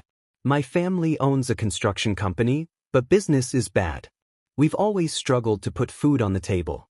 I offered to get permission to use my quirk to help them out, but they wanted me to chase my own dreams instead. So I decided that I'll become a hero, make money, and ensure that mom and dad can have easier lives. I would argue that is an incredibly noble reason, Uraraka, Yaoyorozu said with a smile. In comparison, my own seems quite selfish. My future has been laid out for me since the day I was born. I was always meant to be the heiress of the family company, marry well, and have children. I wanted a chance to do something more than that. Heroism was the only thing noble enough for my family to even consider, so I leapt at the chance. It's not selfish to want a better life, Yaoyorozu. Ida insisted. Izuku watched the play-by-play with a contemplative hum. I just wanted to be seen, Hagakure said. I grew up terrified that everyone would forget I existed one day. I wished to comfort my fellow beings of darkness, proving to them that they have a place in our world too, Tokoyami declared. Quirk discrimination. My reasons for wanting to join the hero course are basically the same, Shinso said, and he and Tokoyami nodded in solidarity. Izuku's friends all turned to look at him, and he realized with a start that he hadn't answered his own question. Quirkless people were not seen as human. UA was the only high school that I applied to, it was the only one that I could apply to. Teachers, doctors, police officers, if they heard the word quirkless, then they just looked away. No matter what happened. It felt like people were just waiting for me to die my entire life. Izuku, Ochako whispered. She had tears welling up in her eyes. I want to prove them wrong. To prove that the quirk someone is born with or without doesn't dictate what they can or can't do in life. Most importantly, I want to create change. Heroism is the only path that lets me do all of those things. You've already got the public speaking thing down, huh? Shinso muttered. Izuku went to respond, but a booming voice calling his name interrupted them. He turned to All Might with wide eyes. Didn't he want to be discreet? Everyone in the cafeteria is looking at us. Fake it. Could we talk for a second? Thinking on his feet, Izuku said, Oh, Aizawa-sensei did say that he wanted to talk about that new ability. Sure. Sorry guys, gotta go. He waved to his friends as he trotted off after All Might, breathing a sigh of relief once they were in the staff break room. All Might reverted to his smaller form, giving Izuku an odd look. What was that about, young Midoriya? We're supposed to keep one for all a secret, right? A link between you and me would be suspicious. I guess I could mention the sludge villain incident if anyone asks, but it'd still be better to keep anyone from asking at all, he muttered. Such a worrier. One for all looks quite different for you than it does for me, so I don't think you have to be so careful about that. Especially now that you have those, what are you calling them? Abyssal WHPS. Tokoyami had mentioned that they looked like something belonging to an eldritch horror, and Izuku hadn't wanted to risk someone digging deep enough in the quirk registry to find Blackwhip. He was going to have to keep track of a list of fake quirk names at this rate. Right those? That's not what we're here to talk about though. I wanted to talk with you about the sports festival. Izuku blinked, looking up to All Might with a tilted head. Ever since I passed my power on to you, I've felt my time grow shorter and shorter. I only have about an hour and a half of my hero form left now. My time as the symbol of peace is quickly coming to an end, and there are those with villainous intent that have started to realize that. Yeah. Shigaraki outright promised he'd be back, and I doubt that he's the only one who'll want to take advantage of the chaos. I granted you my power so that you could succeed me. All Might clenched his fist, and when he looked at Izuku, it almost felt like he was seeing someone else entirely. The sports festival is an event that the whole country will be watching. So that means one thing for us. You, the next All Might, the fledgling symbol of peace. I need you to tell the world, I am here. This is a great chance to gain mass appeal for yourself. I don't know, Izuku mumbled, nervously wringing his hands. I want to get a good internship of course, but I'm not sure it's wise to bring too much attention to myself. He already had one villain that had promised to see him again, Izuku didn't want to make himself more of a target. Not this early. I was gonna help the others stand out, actually. All Might chuckled, shaking his head. There's no one more dedicated to the world of nonsense than you, kid. The difference between those who aim for the top and those who don't. That matters in a big way once you make your debuts. I can understand how you're feeling. I won't try to force you, but don't forget what drove you while you were cleaning up the beach. I won't. My goal hasn't changed. If I'm aiming to be the best, then I want to lift other people up with me. I refuse to shove others down to get to the top. I refuse to be like Bakugo. Izuku only rested his hand on the burned left side of his neck and nodded. At the end of the school day, Izuku stood up with a sigh, preparing to go talk with Aizawa about his quirk. Ochako was standing stock still by the edge of the classroom, and when he looked past her, he saw a giant crowd loitering outside of one's door. How did I not hear them? I need to get out of my head. What's going on? Ochako asked, tilting her head. Can we help you guys? TC, isn't it obvious, Roundface? They're scoping out the competition. We're the class that survived a villain attack. Makes sense that they'd want to look before the sports festival. Bakugo shoved his way past them all, sneering at the crowd as he said, not that there's any point. Move aside, cannon fodder. Man, you really are as much of an a-hole as I've heard, Shinsu's familiar voice called out. Izuku snorted when he saw his friend's wild, purple hair peeking out above the crowd as he made his way to the front of the group. If I didn't know any better, then I'd probably assume you were all like him. Shinso looked over Izuku's class, smiling and nodding at those he knew. You know, the sports festival is an opportunity for those of us who didn't pass the entrance exam to get into the hero course. The opposite is also true.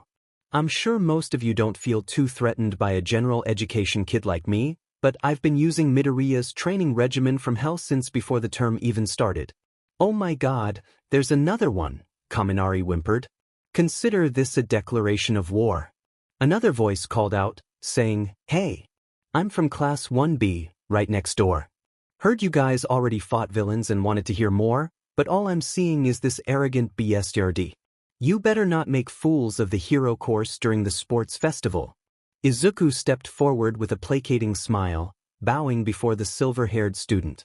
When he stood back up, he chuckled and said, I apologize for Bakugo's behavior. He's like a rabid dog. Deku, you piece of... He's not quite housebroken yet, I'm afraid. We're working on him, Izuku continued, cutting Bakugo off.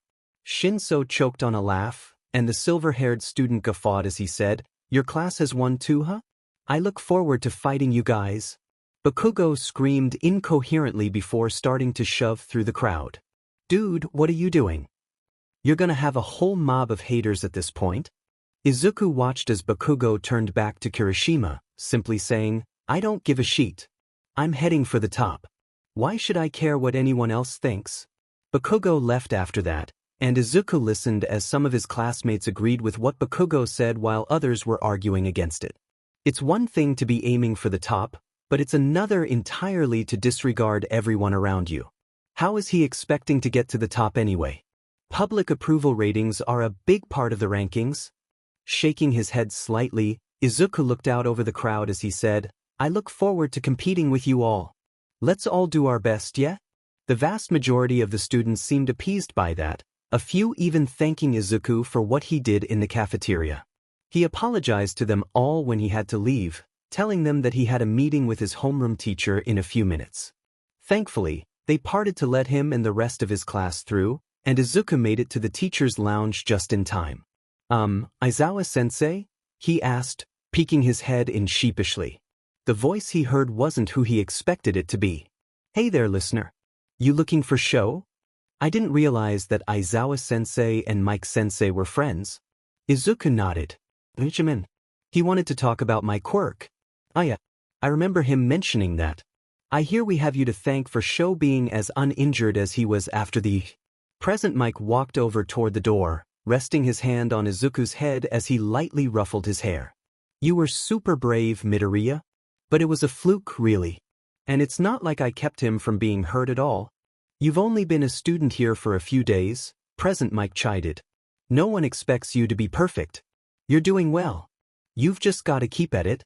Izuku nodded, mumbling, I'll do my best. I know you will, listener. Sho went to make coffee, but he'll be back in a minute. You can sit down if you want to, I was about to head out anyway. Present Mike had gone back to pick up his papers and left the teacher's lounge with a wave. Izuku did just that, sitting down on the couch and texting his mom to let her know he'd be home late today. Oh good, you're already here. Izuku jolted when Aizawa's voice called out from the doorway, flushing with embarrassment at the obvious reaction. Now, I read your file once you were put into my class, but when I saw that your entry in the Quirk registry was updated, I assumed it was a more technical detail. Clearly, that was a mistake. Shoulders hunched up to his ears, Izuku asked, That's not a problem, is it? No. It just means that we have to do things a bit differently with you. Most of the students here have already found their upper limits and have to work on increasing that limit, but you're still feeling out the limitations of your quirk. Do you have any idea where you're at right now? I think I'm at about 15% on the general enhancer application of my quirk. Letting more energy than that flow through me hurts too much for it to be worth it, but I can tell that I'll be able to push it further later. How far I can go with abyssal WHPS depends on my emotional state.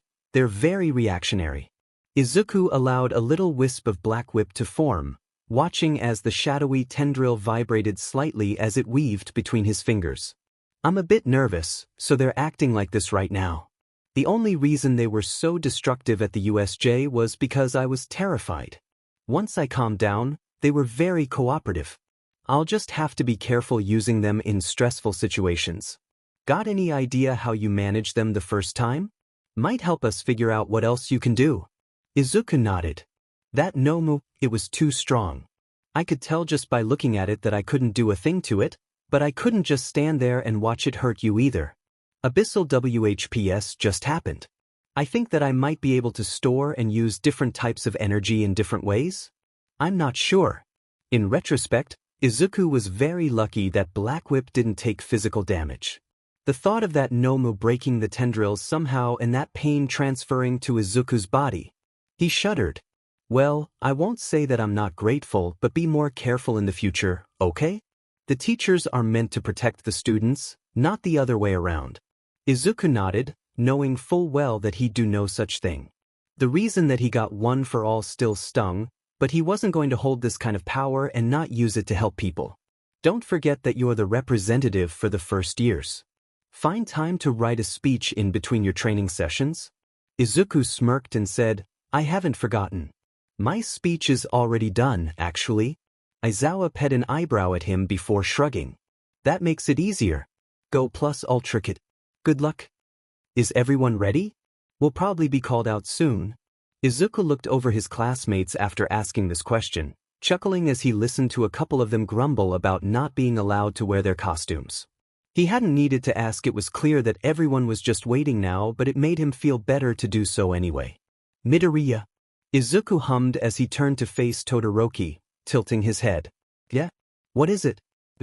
It's undeniable that you're one of the strongest in the class.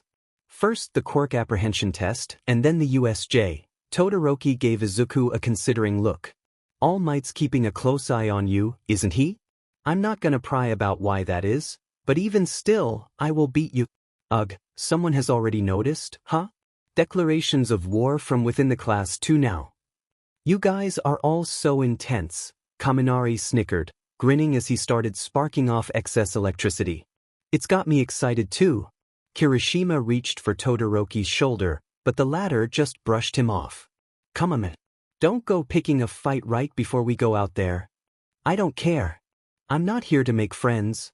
Izuku's eyes narrowed. Despite his excellent poker face, something in Todoroki's voice sounded sad when he said that. Oh, I'm gonna befriend the F out of you. Todoroki, I think you misunderstand something. On my own, I'm nothing that special. I'm inexperienced with my quirk. I use a lot of support items that I'm not allowed to have here. I still can't use even close to the full extent of what I have figured out. You don't have to be so negative, Midoriya, Kirishima cut in. But it's my friends that push me forward. They encourage me, help me grow, and teach me things about myself that I never would have realized otherwise. Izuku looked Todoroki in the eye as he said, You're declaring war on the wrong person. I couldn't care less about rankings or a place on the podium. I only want to help people. Todoroki finally lost his composure, eyes widening at Izuku's words. They were called to the stadium before the dual-haired boy could say anything, but Izuku couldn't miss the way that Todoroki looked at him like he couldn't quite believe what he saw. First up, you all know who I'm talking about.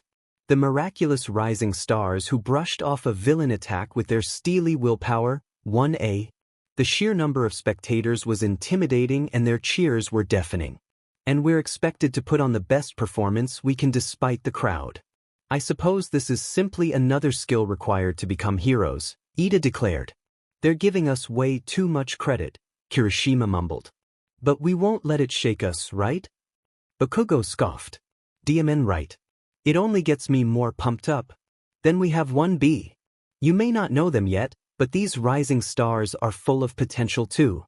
Izuku looked over the other hero course, nodding at the silver-haired guy with a smile. Following 1B, we have 1C, 1D, and 1E from the General Education Department. And then the support courses, 1F, 1G, and 1H. Yikes, you can definitely tell who everyone is here to watch. I can't blame the other classes for being upset about it. Midnight cracked her WHP, silencing all the muttering students. Now for the athlete's oath. Your student representative is one as Izuku Midoriya. He gulped, clenching his fists as he walked up to the stage. All eyes were on him right now, so as he stopped in front of the microphone, he took a deep breath, steeled himself, and said, "The sports festival historically focuses on the hero students. I'm standing here today to say that isn't fair." Izuku looked out over his fellow first years, smiling at the shocked expressions of several general education and support students. Every single one of us worked hard to be here. 1A isn't better than 1B because we survived a villain attack. Those of us in hero courses aren't better than those of you in the general education, support, or management. Yes, I see you all in the stands courses. We're all part of the next generation. We're all walking toward the future together, so let's do our best to make it a better one, okay? I look forward to working with you all. Have fun and go beyond.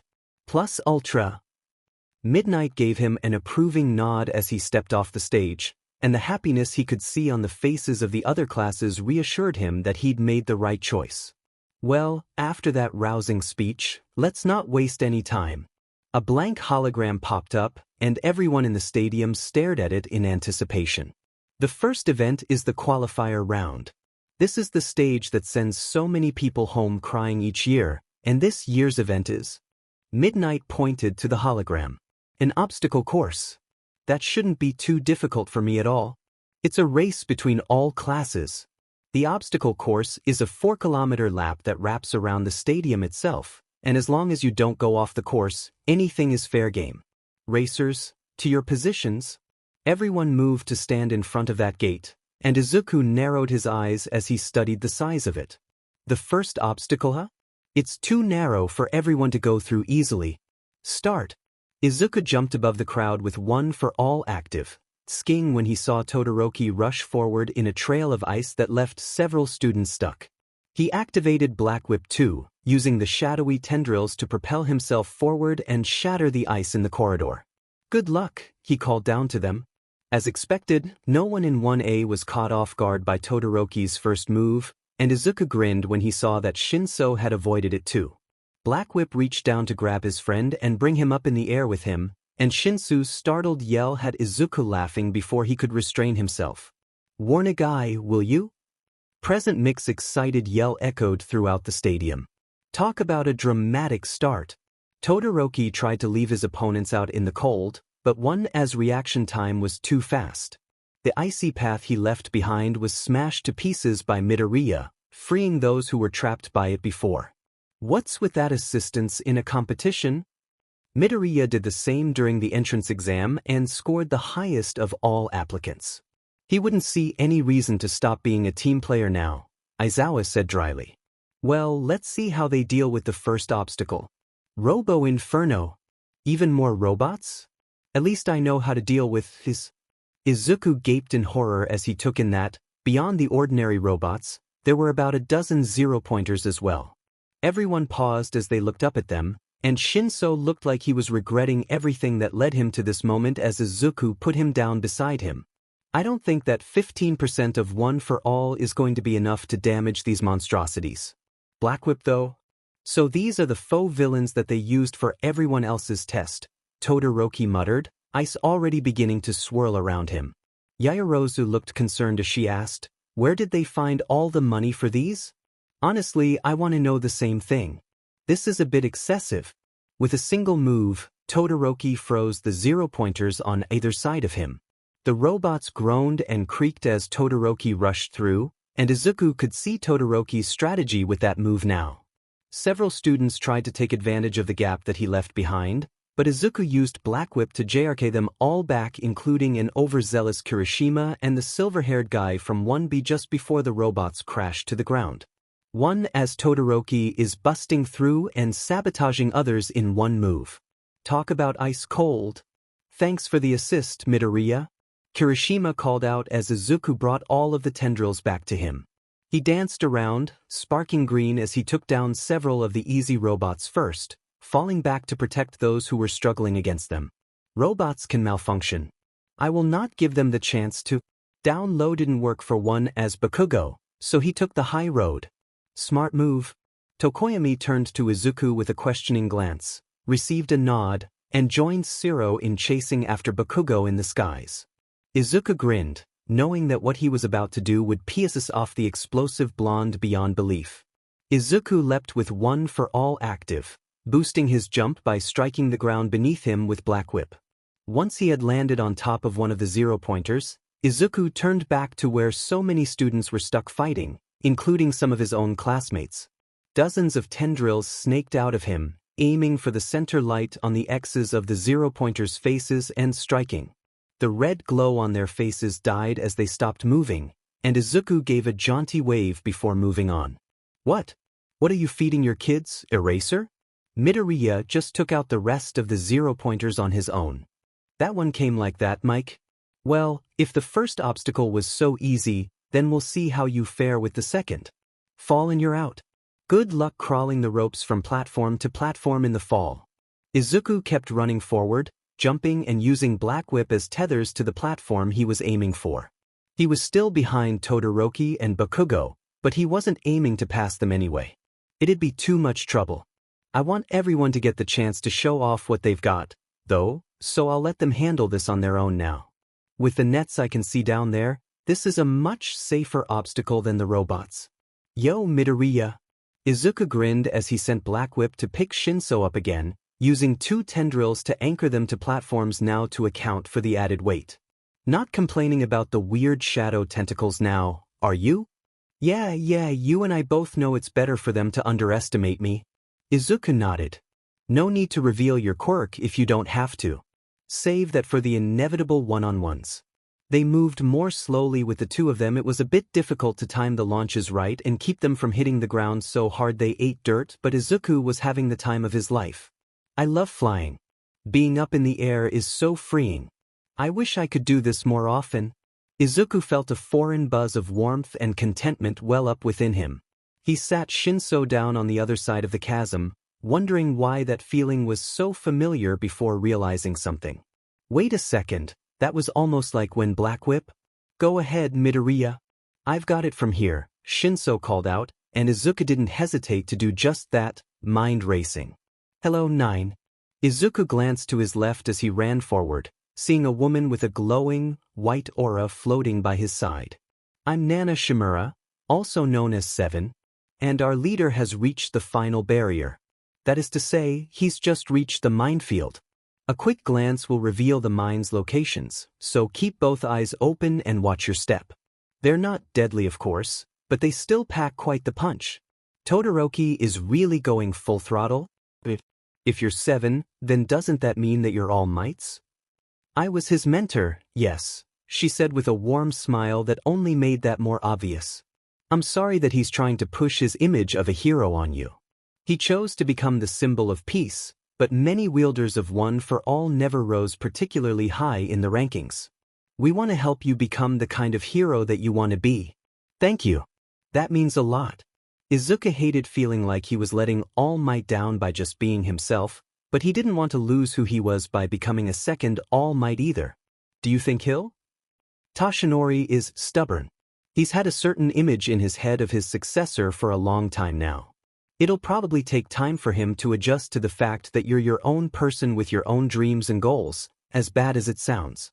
He means well, but I don't think that he'd understand why you want to save even villains? Shimura sighed. Yes. You have a compassion for people that is rare in this world. 9. Very few people in your shoes would have chosen to save Bakugo. You could have walked away. It wouldn't have been right, though. Everyone deserves to be saved. In that moment, it didn't matter what he'd done to me before. Someone was crying out for help and no one else was answering that call. I couldn't possibly ignore it. Never lose that passion. 9. Shimura said, sounding immeasurably proud of him. Anyway, you're probably wondering why I showed up now, right? Izuku nodded, green sparking across his form as he rushed toward the minefield. You said you wanted to fly, didn't you? My quirk, float, will let you do just that. Before One for All, it just let me levitate, but once it combined with it, well, no way. That's so cool. Now, why don't you go prove that helping people along the way doesn't hinder you, huh? And keep an eye out for the Todoroki kid. He seems like someone whose heart needs saving. Shimura floated up with Izuku as he leapt into the air, and she stood beside him as he hovered, eyes shining in awe. This is the coolest quirk ever. Lean into the direction you want to fly. You'll move fast, so be careful not to go outside of the obstacle course. Maybe keep Black Whip on standby just in case. What's this? While we were busy watching One as Bakugo and Todoroki fight over the minefield, One as Midoriya started hovering midair. I don't see any signs of his W either. Izuku leaned forward with a feral grin, taking off like a shot. He laughed and cheered, and while he could hear present Mike screeching, the words were drowned out by the wind rushing past him. Nana smiled as she flew alongside him, giving him a thumbs up and fading as he approached the end of the race. He looked down as he started flying over the minefield, smirking as he watched Bakugo and Todoroki slow each other down as they fought over first place. Izuku overtook them both. A last-minute upset out of nowhere. Midoriya has flown into first place, literally. Since when could the kid do that? Todoroki and Bakugo looked up at him, eyes wide and abandoning their fight as he raced forward, but they were too late. Who would have guessed it? The first one to make it back to the stadium is none other than Izuku Midoriya. He slowly lowered himself to the ground, smiling as he cried with joy. I did it. I said I was here in my own way, and I proved that I wasn't weak for it either. Izuku felt like he could sing with joy. Within him, One for All did. It was going to take longer than usual for the obstacle race to conclude, and Izuku knew that was because most of the students were actually getting to finish it this year. I wasn't angling for more rest time when I helped them, but I'll take it. So the second event is always a team thing, right? Ochako asked him, and her pleased smirk made it clear what she wanted. Yep. The events change, but the general layout is always the same. Mass elimination, team event, one-on-ones. You know that everyone is going to be going after me in this round, right? He wouldn't deny wanting to work with Ochako here, but he wanted his friends to shine. If she thought that she'd be better off on another team, like I care about that. We're a great team. Besides, think of how zero gravity and your new flying thing could work together. The possibilities are endless. Since when? Shinso breathed as he joined them, glaring at Izuku. Since when could you effing fly, Midoriya? Oh, Shinso. You'll learn to roll with these things eventually. Izuku is just a force of nature. No one knows what he's gonna do next. Ochako carefully lifted her pinky as she reached up and patted Shinsu's shoulder consolingly. I figured it out while taking us over that chasm, actually, Izuku snickered. So thank you for your contribution. Menaces. You're both menaces, Shinso hissed. I was gonna join you guys for the second round, but Izuku waved him off. It'll suit you better to not have that spotlight on you, I know. Don't worry about it. Hagakure joined them not too long after, exhausted but satisfied by her accomplishment. I made the cutoff, right? I hope wanting to do this on my own didn't knock me out of the running. You should be fine. I've been keeping count, and you're the 38th person to finish. They always let at least 40 students, usually a few more, through to the second event, enough for both hero classes in their entirety, Izuku reassured her. Oh phew. Hey Shinso, do you want to team up? I think we could really mess with people. Shinso smirked as he said, You read my mind. We'll slip right beneath the radar. They'll never see us coming, and if they do, then it'll be too late. Hagakure giggled with delight, gleefully beginning to plot with Shinso. Though the school wouldn't allow Hagakure to wear her costume, they did give her an alternate form of the gym uniform that had shorts instead of briefs and no sleeves. She had been delighted at the prospect of tripping people up this way, and she was one of 3 people in their friend group, the other 2 being Izuku and Ochako, who already knew about Shinso's quirk. It made perfect sense for them to work together. They all chatted idly as more students crossed the finish line, long past the cutoff point but still satisfied that they finished. Hey Midoriya. Izuku turned to the general education student that called his name. Thanks. It would have SCKD to be stuck at the start. You're not so bad for a hero student. Happy to help, he said cheerily. I hope you had fun. We did. Good luck with the next round, Midoriya. They all waved farewell as they walked back toward the stands, and Izuku smiled as he watched them go. Always so popular, Shinso snickered. I think my classmates like you better than me. And that's that. Midnight yelled, pausing to let the stadium's cheers die down. The last of our contestants have crossed the finish line, so let's reveal the final results. Izuku looked up to the scoreboard, smiling when he saw that his whole class had made it through, if only barely. The top 42 from this qualifying round will move on. But for those of you who placed lower, don't worry. We've got recreational games after this round that'll still let you show your stuff. Midnight looked over the crowd of students going through to this round, smirking as she said, and so, the main selection truly begins. Everyone is gonna be watching you closely, so give it all you've got. The familiar hologram phased into existence, blank just like it was before the obstacle course race. It's time for the second event. Wondering what it could possibly be? Well, next up is a cavalry battle. Izuku's eyes lit up. Oh, this is perfect. Even as far as team challenges go, this couldn't be a better scenario for us. Participants will form teams of 2 to 4 members of their choosing, getting into a horse and rider formation.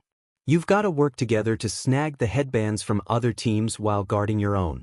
Of course, each person has their own point value, and it was assigned to them based on their ranking on the last event. I'm gonna be target number 1, huh? That's fine, I expected that. Your individual point values start at 5 points for 42nd place, increasing by 5 for each rank above that. With one notable exception.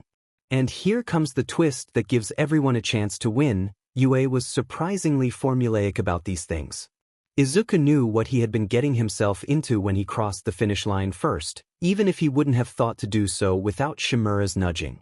Our first place participant is worth 10 million points. Aim for the students with higher rankings to turn things around. This round is perfect for making a comeback. It's anybody's game. Several of his classmates turned to Izuku with a glint in their eyes, but Ochako stood by his side and glared back. From the looks of things, we won't be able to count on Ida or Yaoyorozu as team members.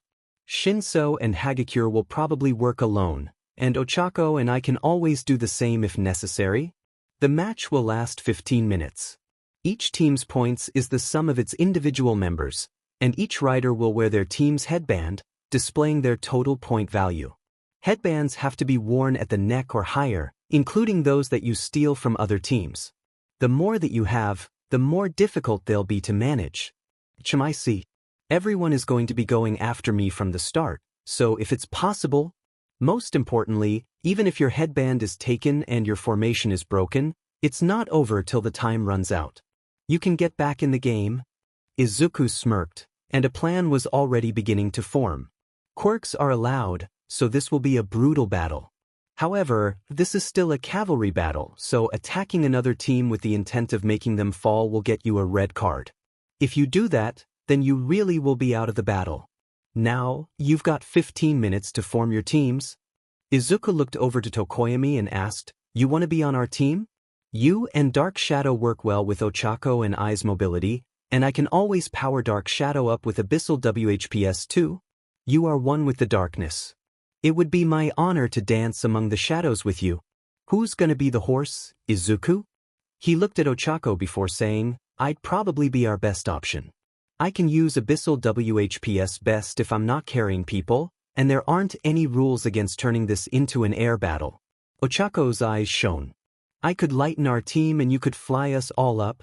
A bunch of teams wouldn't be able to reach us at all that way. What a mad banquet of darkness. Now let's see if we can get someone else. Suddenly, a pink-haired girl that was decked out in gadgets rushed their group. A support student? Now there's an idea. You're sure to stand out in first place, Mr. 10 Million. Team up with me. What do you got for us? The girl lifted up her goggles and pulled out several gadgets. A discerning customer, I see. I'm May Hatsum. I've got all sorts of super cute babies to show off to the world, and joining your spotlight means that more potential investors will see them. I recognize you from your costume drawing, you know? You and Uraraka both wanted actual tech in your costumes. Someone in support always appreciates heroes like that. I'm sure that some of my babies will be useful to you. Izuku hummed before saying, You're in. We might not be in the spotlight the whole time, but I've got a plan. Hatsum grinned. Oh, that sounds like drama, and drama always sells well. It'll be nice doing business with you, Midoriya. They shook hands, and Hatsum began distributing gear to people as they discussed strategy. Her echoing laughter had several students backing away from their group in fear. Your 15 minutes are up. I hope that you're all happy with your teams. It's too late to change them now. Izuku loosely tied his headband around his head, grinning down at his team. Tokoyami was the front horse, and he and Dark Shadow would act as their first line of defense and as a way to steer in the air. Ochako was wearing Hatsum's jet boots as she kept at least one hand on Tokoyami's shoulder at all times. Hatsum was wearing her jetpack, which was, by her own admission, more difficult to fly with than the boots, and had her goggles down, amplifying her quirk, zoom. She was going to be keeping an eye on which headbands wound up with which teams. Present Mick's voice filled the stadium. Hey, it's time to wake up, Eraser. All 12 teams are lined up and ready to move. Aizawa's hum was picked up by the microphone. They've come up with some interesting combinations. Are you all ready? It's the countdown to a brutal battle royal. Izuku brought his right hand up to his headband, grinning as he tightened his grip. The team with the silver-haired student from 1B and Jaire's team were both eyeing his group up, not even being subtle about their plan of attack. 3, 2, 1. Start. Let's see how you like this. Izuku ripped his headband off, throwing it in front of his group as they took to the sky. Thanks to a combination of float and Hatsum's gear, Ochako only had to negate Tokoyami's gravity to get them off the ground.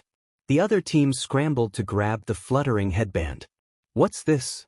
Team Midoriya immediately ditched their headband. What could they be thinking? It's a valid strategy, Aizawa said with a deadpan tone.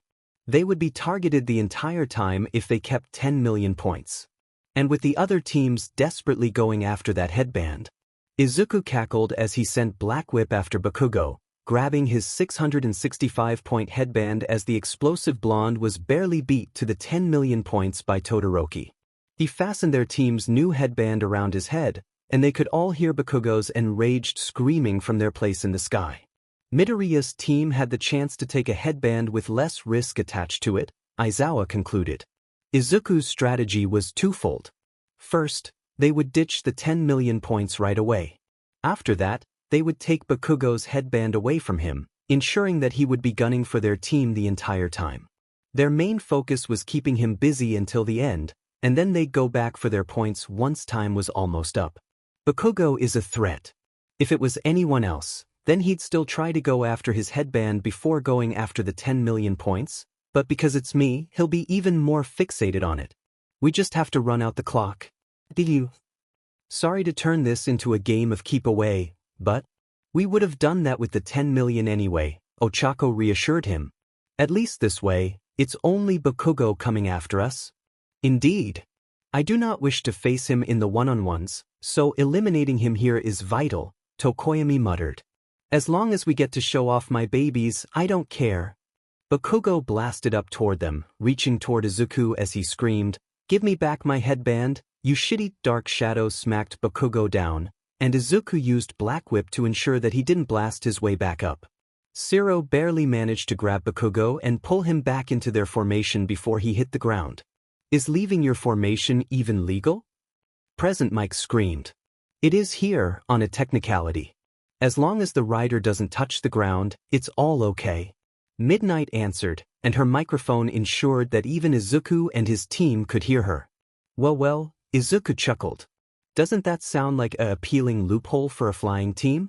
Ochako and Hatsum both looked to each other, grinned, and let Izuku go as he used float to rise above the rest of his team. We don't have to touch the ground at all. Izuku didn't fly too far from his team, but he did dart around and steal the headbands from a boy who shot scales from patches on his arms and a girl who launched her horns at people. Seeing that Hagakure had taken the headband from Jiru's team, Izuku used Black Whip to cut them off while his friends retreated. He sneakily passed off his newest headbands to her team as well. Bakugo's headband is a high enough value that taking almost any other headband will guarantee us a spot in the next round. I don't want our total point value to get too high until later in the game, and Hagakure's team has a low base value. They need them more. Let's check in on our teams at the halfway point. Present Mike called out. Team Todoroki is still holding on to the 10 million points. Team Tetsutetsu is in second, Team Hagakure is in third, and Team Midoriya is in fourth. 1A seems to have the edge here.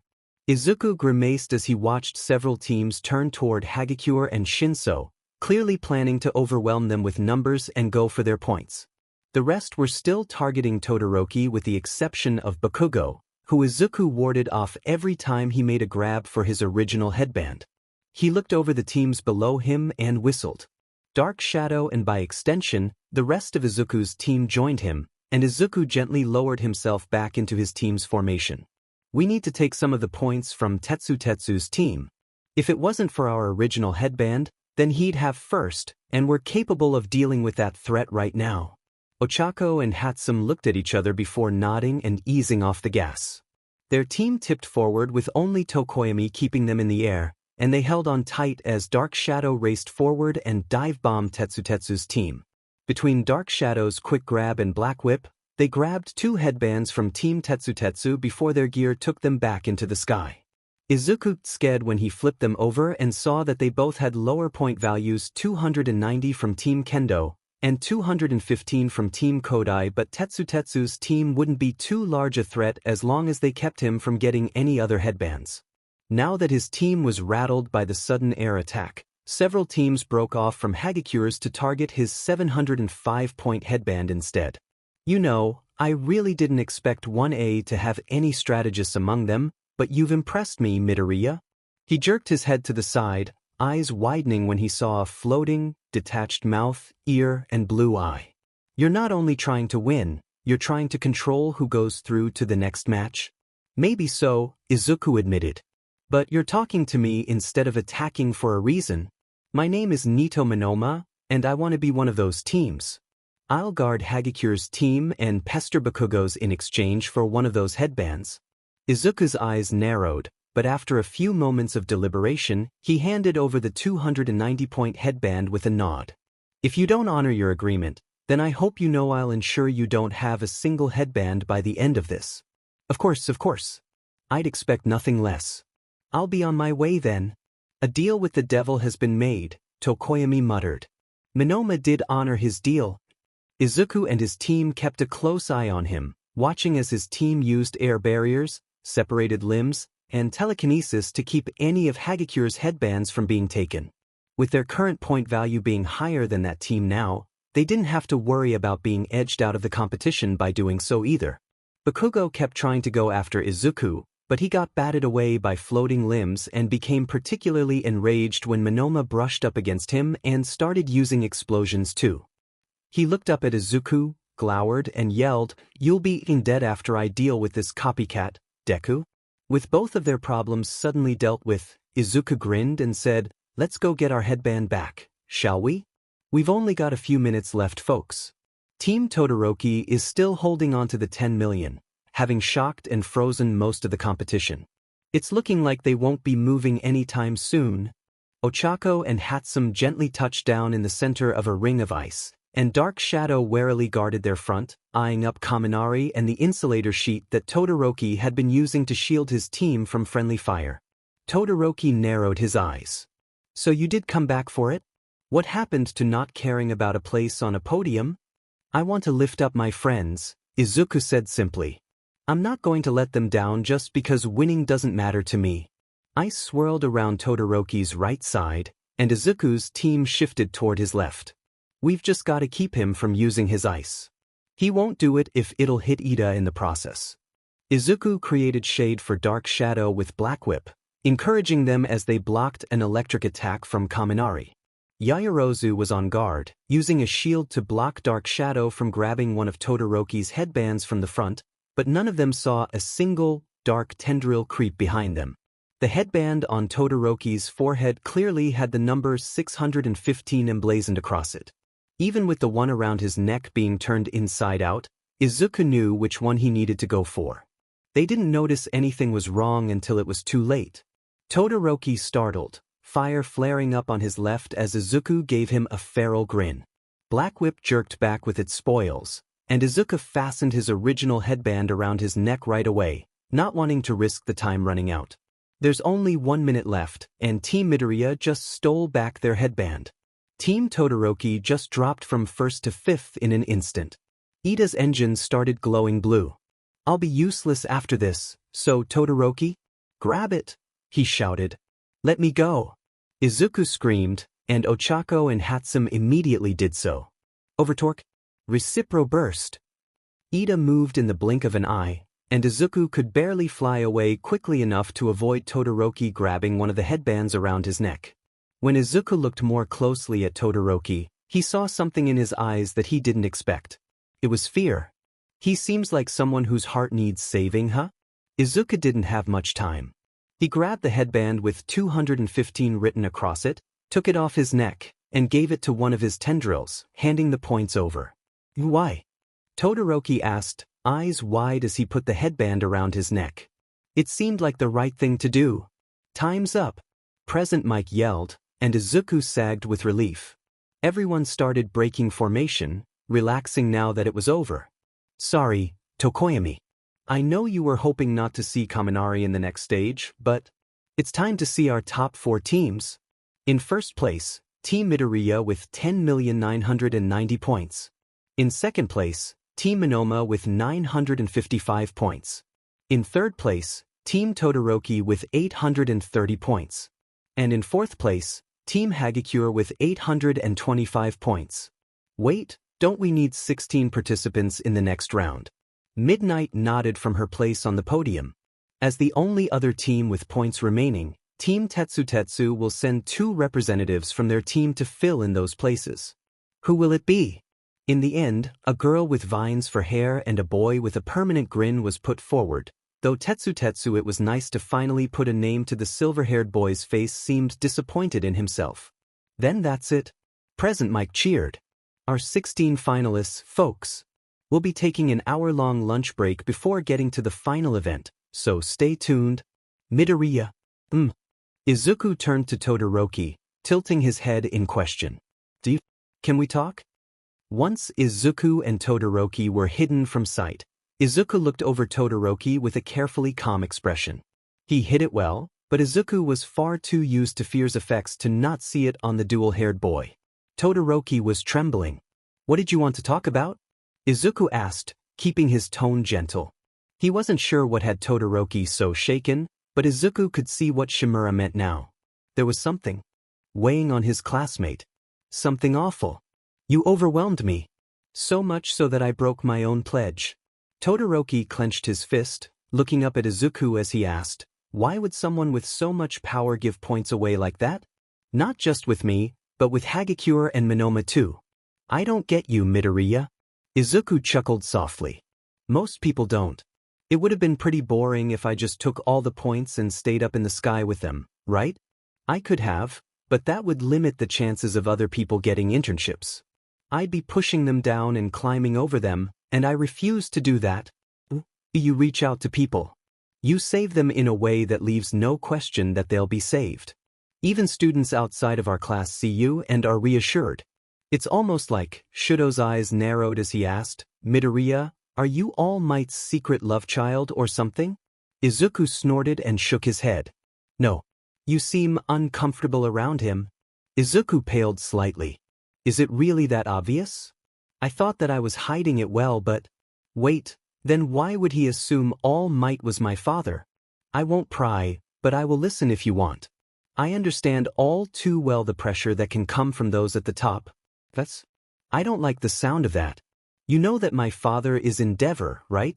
He's a BSRD that cares about nothing but strength and becoming more powerful.